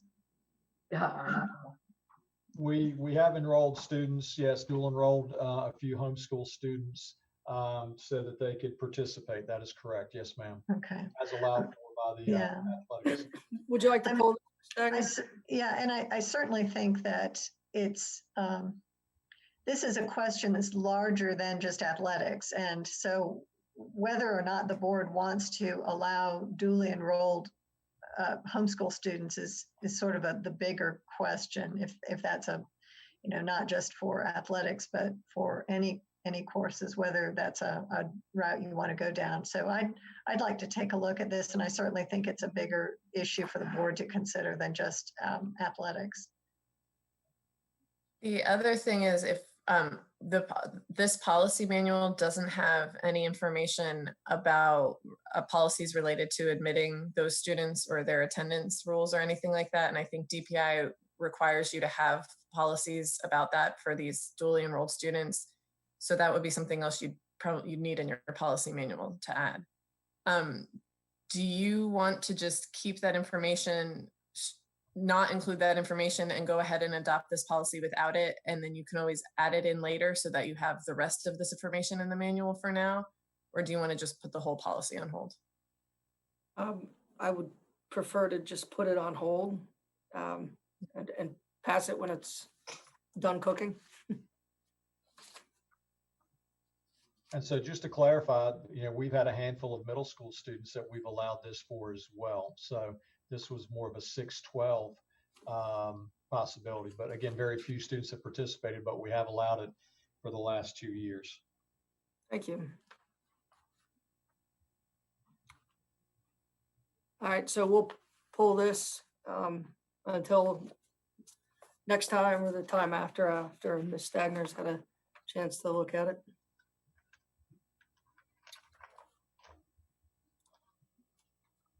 All right, 3620 on to 3630.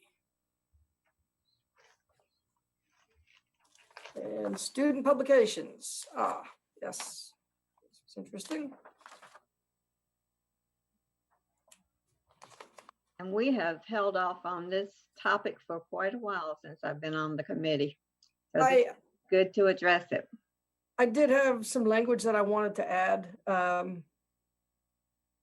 There's things that you can't advocate for or against, racial or religious prejudice. I wanted to put for or against a political candidate, party, or political organization in there. I don't know about whether it's a free speech issue. But again, I guess it's, as the policy says, this isn't really an entity that has press protections. Ms. Stagner, would that be a problem? I don't think so, but I haven't looked at that specific question, but I don't think so. When you have a school-sponsored publication, you do have some ability to have oversight to make sure that it's being used for a pedagogical reason and purpose, and that it adheres to those. And I do think that you have other places, for example, your acceptable use policy, I believe, also prohibits political discussion. I guess the question, if you're limiting it specifically to candidates, that's, because broadly speaking, there are a lot of topics that could be considered political, but. Yeah, I just said candidates, parties, or organizations. So we can add that? I think so. I'll double check just to make sure and if there's any concern, I'll bring it up at the meeting, but I don't think so. Ms. Nichols, would you object to that? No. Could you repeat that language one more time, please? Advocating Sure. a candidate, party, or organization, or was there? Yeah. Material advocating for or against a political candidate, political party, or political organization.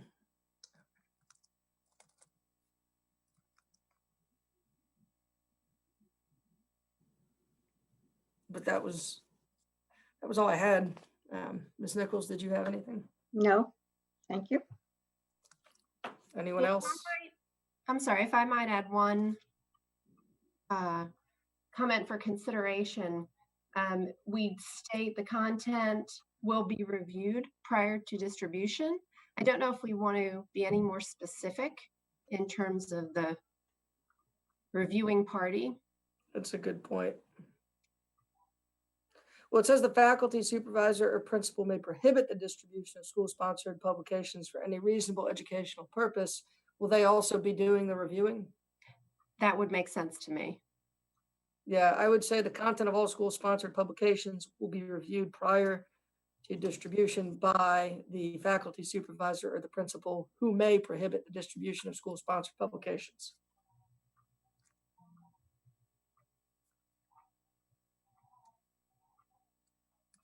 Okay. Sounds Good good. catch. Thank you, Ms. Gibson. All right, 3630 is moving forward.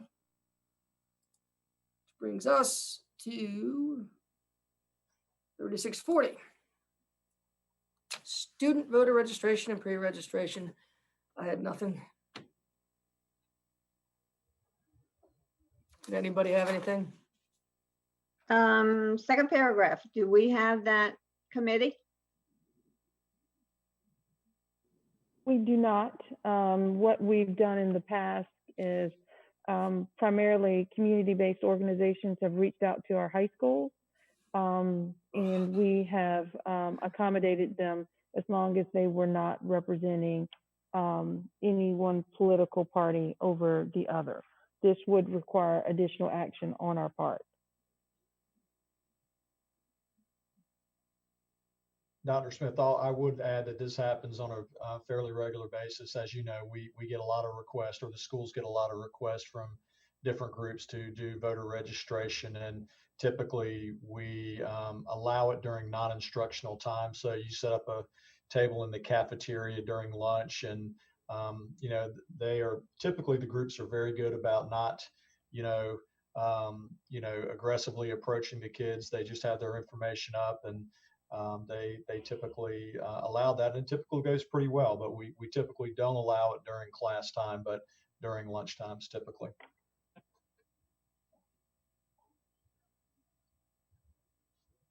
So if we don't have that committee, do we need to establish a procedure?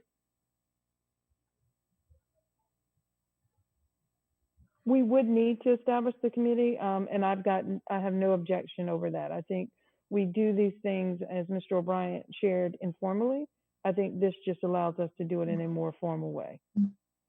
Okay. I mean, the other option, not to interrupt, but the other option would be just in keeping with this commitment, the superintendent may establish a committee of high school, and that gives the superintendent some flexibility or as to how to best carry this out. I think from the high school principal point of view, they get inundated with requests, and we have asked them to honor the groups that have made the request, but they do get a lot of different requests. I think that they probably, did not get it this year due to the pandemic, but in a regular year, you would get a lot, and in a presidential election year, you would get twice as many.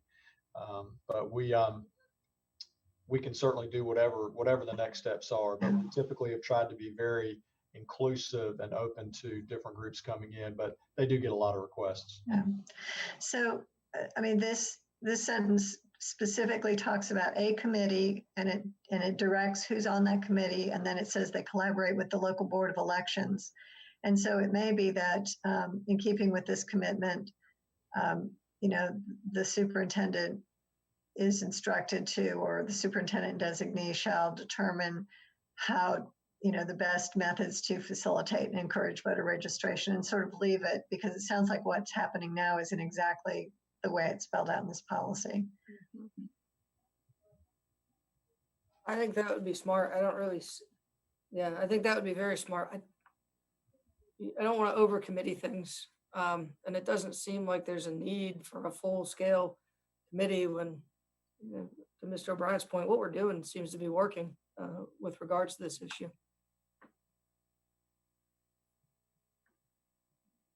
Could you repeat that language?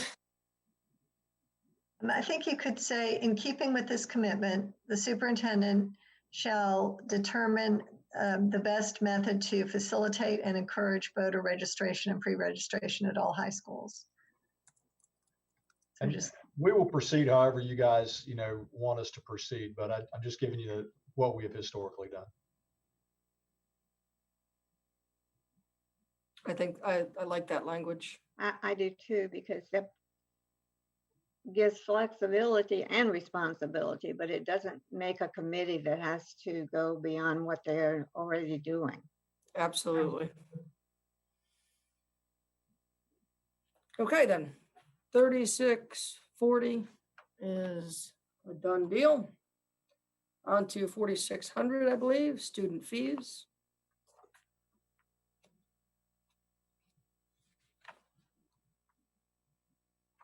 And this is a revision, isn't it? Mm-hmm. is that the right one? Yeah, there you go. I did have one question. I had reviewed this as well, and one thought I had after we finalized this version is school yearbook is listed, and yearbook is really not a fee. It's more of something that it's more of a fundraiser. No one's forced to purchase a yearbook. So whether or not you want to include fundraisers as part of fees, I think that opens up a whole nother door. You might want to remove the yearbook example. Okay. Yeah, so that was one of the discussion points with Nancy Braswell, and for folks that might not know, that's our internal auditor, and she felt like that needed to be included as a fee, but I don't know the differentiation, so I'll lean to your judgment on that, Mary Hazel. I would, and she and I had a subsequent discussion, and I think she's on the call as well. But to me, a fee is anything required for participation in a school event. There's lots of things that we may, so we certainly might sell some things to students that they need for graduation. That's why that's listed there. But not everything a parent might buy, like a class ring or whatever, is something that would need to be listed as a fee in my opinion, but that's really up to the board. If the board wants every dollar spent by parents to be listed, we can list it. But generally, I think of fees as required fees. Mm-hmm. I would agree. The yearbook is an optional purchase. So. Just like the class ring, it's not required. There's a separate fundraising policy, which I just feel like is a little different than this. Mm-hmm. So why so late with the October 15th date for citing it? That is required it's a new requirement this year by state law that we have to post all our fees, and they're currently on the public page of the finance website. And we do need to become a little more consistent, because between schools, and we're working to do that. So the main process change, as I understand it, is that as we make changes in fees, they'll come to the board annually, and then we'll post those changes before October 15th of each year. But we'd probably do it before the school year starts, actually. Should be.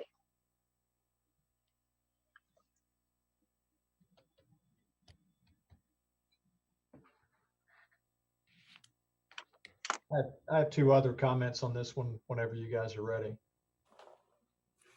Fire away. And I don't know that we could certainly leave it in here, but we don't offer Cambridge courses currently. We just do AP courses and the IB courses. But I guess if we leave it in there, if we ever move to Cambridge courses, I guess they're there, but just a point of reference.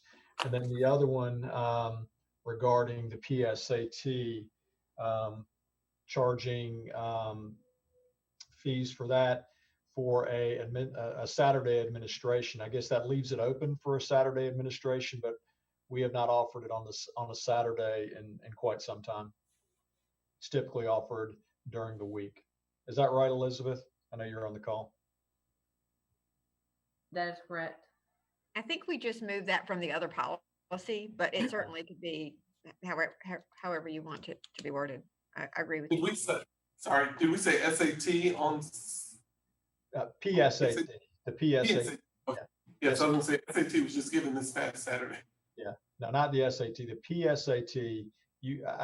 Typically there is one or two dates that a district has to opt for. It's not offered multiple times during the year, and historically we have offered it when our kids could be at school versus requiring them to try to get there on a Saturday when we're not providing transportation. So, and the PSAT is an optional test for us because we offer the pre-ACT to all of our students. But that being said, I think the extra fee piece is important because if they have to rent tables or chairs or what have you, I don't know what that looks like, but typically they're given in classrooms, so I don't know how big of a deal that would be either. But I just wanted to clarify that we've not offered on a Saturday in quite some time. Not that we couldn't in the future, but we just haven't. I think if you took off on a Saturday, you'd be covered either way. Yeah. Mm-hmm. And then I would get rid of Cambridge Advanced International Certificate of Education courses as well. If we don't offer them, let's not put it in the policy until we do offer them. I agree. Do we offer the PSAT for 8th graders? Is that what that's for? Yeah. Which one? I'm sorry, Dr. Faust. Do we offer the PSAT for all of our 8th graders? No, sir, not the PSAT. Historically, I don't think we've offered a required test. I have to defer to Dr. Murray. I know we used to historically offer the plan, I think, which is it's like an 8th grade version of the ACT, but I don't know that we've offered that in recent years. Dr. Murray? We have not. It was a state requirement back in about 12, 13 that we offer the full ACT suite of tests. So that began with the Explore test in the 8th grade, and then the plan in the 10th grade, which is now known as the pre-ACT, followed by the ACT in the 11th grade. So, of course, this is a different policy, but I know a lot of districts use the PSAT at the 8th grade to determine. They use the college boards to see who is acceptable or who could go into our AP courses. But we can talk about that. That's later. That's not this policy. Yes, sir. All right, then with those changes, is there anything else? Yes, this is Nancy Braswell. I have a couple. If you go back up to the board will hold student fees to a minimum to the extent funds are made available for this purpose, no registration or exam fees. When I looked into this, we do charge late fees. So I didn't know if that needed to be included.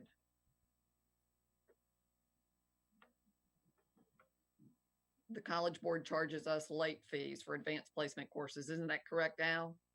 That is correct. So for an example, if a kid did not register on time, and I'll be honest with you, we get this about once a year, where we have a kid or maybe a couple of kids that for whatever reason missed the deadline. And so, we typically pass on that charge to them for the late registration fee. I think I forget what the cost is, but they're typically happy to pay it, but there is a late fee if you register after a certain time. Okay, so we can add that. Mm-hmm.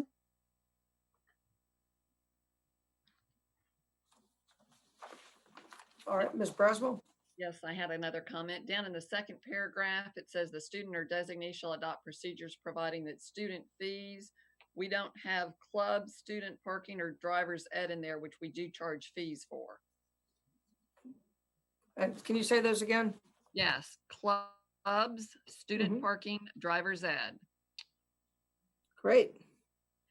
They're currently in other policies, but I thought we were going to refer to them here. So that's they're in the cross-reference, but yeah, they're in the cross-reference, and they're also going to be on the fee schedule.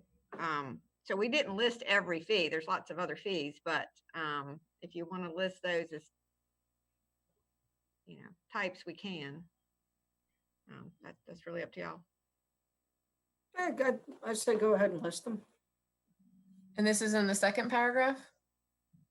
Yes, right as it says student fees, including those for graduation, school yearbook, supplies or elective classes, club, student parking, and driver's ed. Okay. And I had a question also. When I was researching this with the schools, they did say that we offer the AP placement courses for non-AP students and for non-New Hanover County school students, and there's a fee for that. Mr. O'Brien, do you remember that? Yeah, I do. So, on occasion, we may have a homeschool student or a student that has taken an AP course through NCVPS at a private institution, and they have reached out to us in order to access testing sites. And we have we don't get very many, but we have historically accommodated them. But they have to contact the AP test coordinator to make arrangements, and typically that involves paying for their test. Would they be our students? So that would it be relevant to this, or no? That was my question. Yeah, they do not, we do not, they're not our students and we don't get their data back. So the ones that are our students, I believe, Al, are the ones that are not enrolled in the AP classes, but want to take the AP test. Yeah, and that doesn't happen very often, but you are correct. Any AP test can be taken by any student, whether or not they've accessed the course or not. But we may see that in a foreign language on occasion, where a student is speaks dual languages, but we typically don't see that very often. But And there is a charge for that. I would have to research that, but that would make sense if there would be, because they would not be registered in the course. But Correct.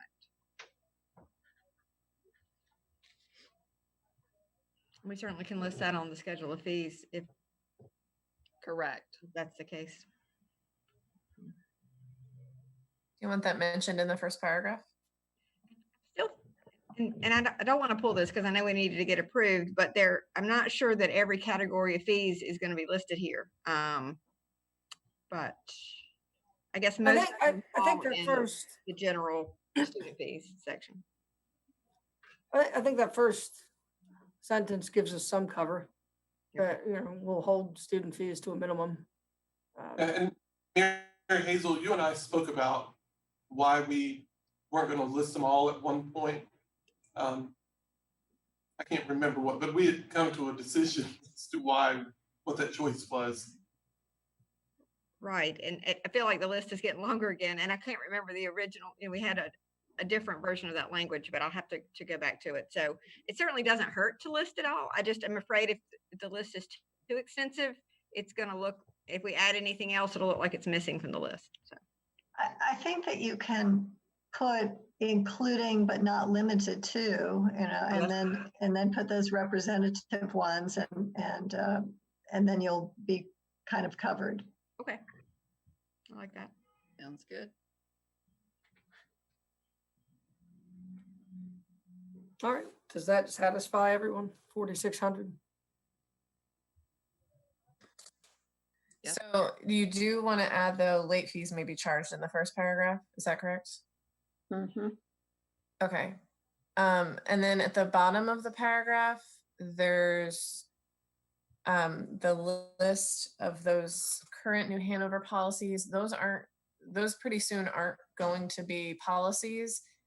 And in fact, the one that references the student clubs fees, I thought we were getting, so I didn't include a policy on that topic in the new manual because I thought that the fees would be addressed here, and the student club fees are just going to be in the schedule of fees. But did you want something more than that? I think for the actual fees, you're fine. I think there's another policy, I can't remember the number, 8550 or 70, that also address clubs, and I think that's a different issue. It was okay, so reference. Sorry, I don't have it handy, but I can. So are you talking 8560 is school sponsored clubs and student activity fees? Right, but there was some language related to clubs that in that first paragraph in terms of approval of a club that didn't relate to fees, right? That I thought would get maybe possibly consolidated in there's another. Yeah, that information is now in the student clubs policy. Yes, that's what I'm saying. I didn't want to delete that one, but agree we don't need a separate one for fees if it's here. I just didn't realize that one was up yet, but maybe it already is. Okay, so can we repeal? I guess what I'm asking is, can we repeal policy 8560 now? If you're saying the language is somewhere else from that first paragraph, you can, because the language related to PSAT I included. So I think you're good. Okay, great. Thank you.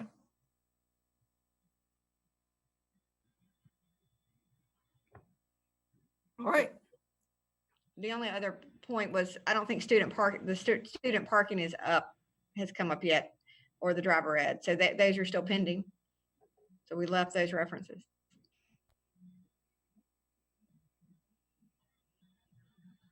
Yes, those have not come up. Okay.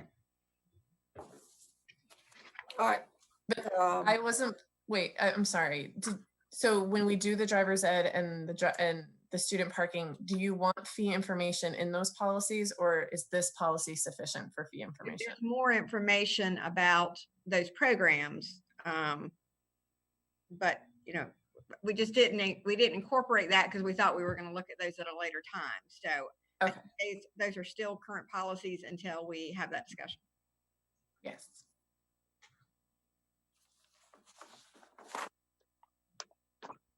All right then. School trips. 3320.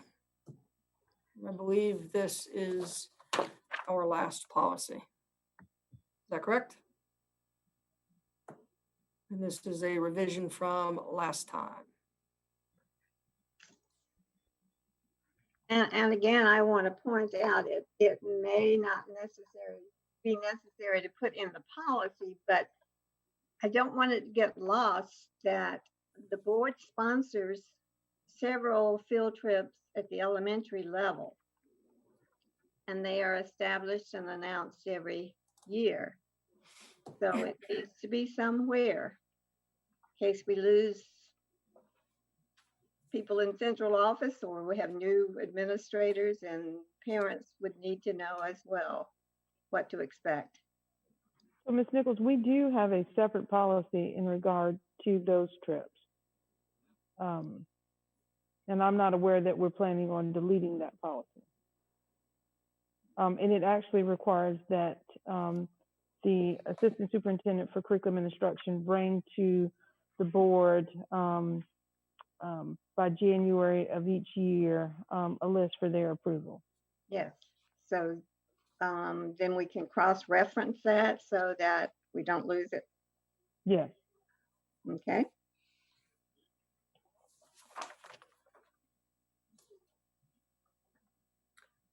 Under A, where it says any request for an exception to the 3-day limit must be processed through and approved by the superintendent or designee. Wanted to cross designee out. If we have students leaving for more than 3 days, I want the superintendent directly involved with that. I don't think that happens often.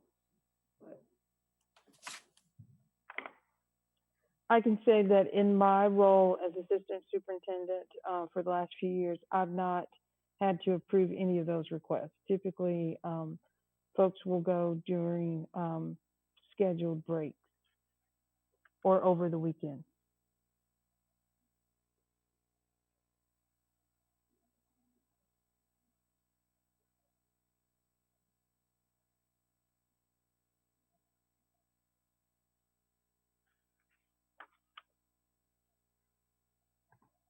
So we're going to take out designee.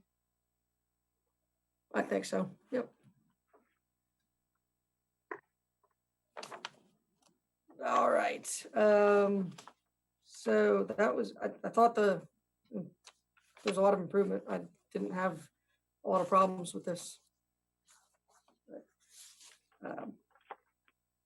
Dr. Smith, did you see anything? No, sir. Okay. Mr. Boyer, hey, this is Eddie Anderson. Under E, transportation, if you can scroll down, I think I had, oh, it is not there.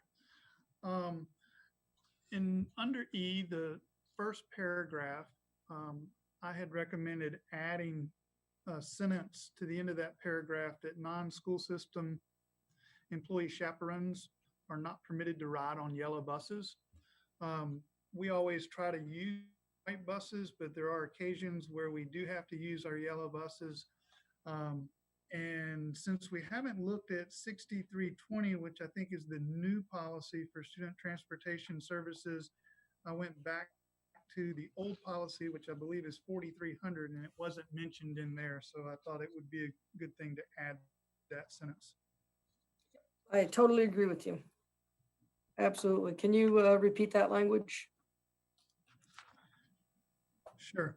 It is non-school system employee chaperones are not permitted to ride on yellow buses.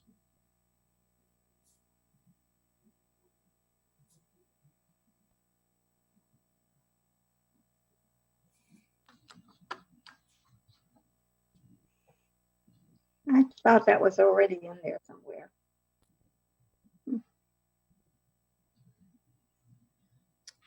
Okay.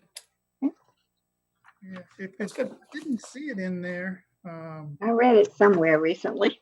Maybe not. Well, I know Ms. Joy had sent out my recommended changes to the policy committee. So you may have seen it in that. Oh, okay. Well, I'm glad it's going to be in here because that certainly needs clarification. Yes, thank you. Did anybody have anything else to add to this? Not to this, but once we're done, I did have a question about another policy. I just had a question about, I don't have a copy of that policy about your board school trips. What, do you know what policy that is? I could send that to you. Okay, thanks. Mm-hmm. All right, well, we can push 3320 forward with that change. Dr. Smith? Yes, my question was in reference to whether or not there is a policy that the School Board Association would have regarding hospital homebound instruction. We do not have a standard policy on that topic, but if you currently have a policy on that topic, I'll just take the information from your current policy and make it for you. And that goes in, it's going to be with the next set of policies that you receive. We do not, but if I could defer to Dr. Murray to speak to this just a little bit at this time. Thank you. The issue has arisen with end of course testing coming up in December, and requests around from parents around testing students at home. And as test coordinators from across the state, we were asked to review our policies around hospital homebound instruction to make sure they were consistent and tight, because currently the state has provided no flexibility in allowing students to take state required secure assessments at home other than those who are approved for hospital homebound instruction. And so we were just asked to look at our policies and make sure we weren't at risk of denying a student an opportunity based on our policy or lack thereof. Ms. Murray, would we need this? It sounds like we would kind of need something on paper rather quickly. Would we need this for the interim meeting or for the December meeting if the end of semester testing is the issue? December at the very latest. Our first day of large scale testing is Thursday, December 11th. Or sorry, Friday, December 11th. Okay, so yeah, I'd like to get that done by the interim meeting. I think we'd have to just waive first reading. And I don't know if Ms. Barnum wants to add anything around that. No, I would like to go with that as well. I did think we had a policy, but I don't have it in mind. It was just somewhere in my, the back cloudy files of my brain. But yeah, I would agree with you that we need to go ahead and have that secure. If you all want to send me just sort of the what you think is important to include in that policy, and I will do some additional searching and talk to some of my partners and see if I can come up with at least some proposed language to address your need on that one. Okay, and Ms. Barnum, I don't know if you know of any districts around us that have a policy. I've kind of started looking to see what I can find and reached out to my contacts so we can work together on maybe looking for something. That sounds good. Thank you. All right. Well, if nobody has anything else, I will entertain a motion to move all the policies forward except 3445 and 3620. I do have one request, sort of comment, sort of request. And Deborah and I have talked about this just a little bit, and Dr. Faust just a little bit, but I would really like for us to consider moving our policy 8410, the policies, rules, and procedures relative to student discipline in New Hanover County Schools. I would like to move that up and maybe get to it sooner. We do have some concerns within the policy language, and I think it would be really helpful to review that sooner, but I just wanted to make that request to the committee. I think that'd be a great idea. Yeah, let's put it on the agenda for the next policy meeting. Thank you. Yeah, thank you. So are you just going to update the policy you currently have? Well, I figured I would reach out to both of you and Deborah, and get some recommendations. I know I also worked with Maura O'Keefe that works with you guys on when we were reviewing our SRO contracts and MOUs, and had some discussion about the correlation with 8410.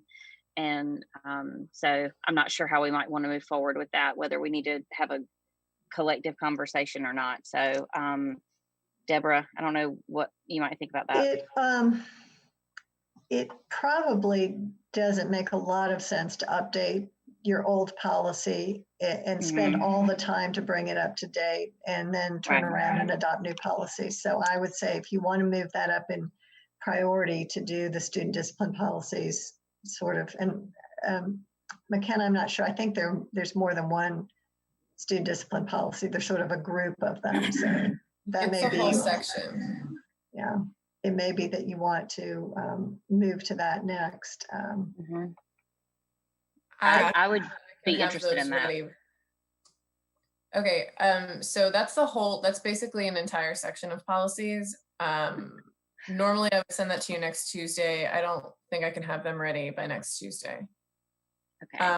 I could get them to the following Tuesday. It would just give your admin, it would just give everybody a week less to review it. I think we can manage that. Okay. I mean, just for an initial review anyway. Okay, so then we can switch. So I was actually going to send you, the 4000s are all the student policies. The first half of the 4000s is what I was going to send. And that was basically the student policies that did not have to do with student discipline, but I can just flip them and send the student discipline policies first. Okay, if that's okay with the rest of the team, then I'm good with that. I'm fine with that. Thank you. All right, anyone else? All right, well then, like I said, I'll entertain a motion to move policies onto the agenda for first reading, with the exception of policy 3445 and 3620. So moved. And I will second. Ms. Nichols, how do you vote? Aye. I also vote aye.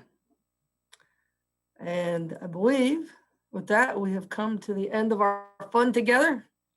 I do want to thank everybody. There's some really good work done today.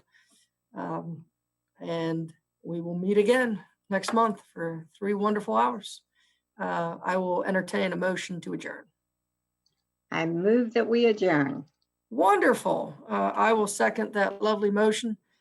And Ms. Nichols, how do you vote? I vote aye. I will also vote aye, and I will see most of you this evening for our board meeting. Thank you again, everybody. Thank you for a full day. Yes, thank you. Bye.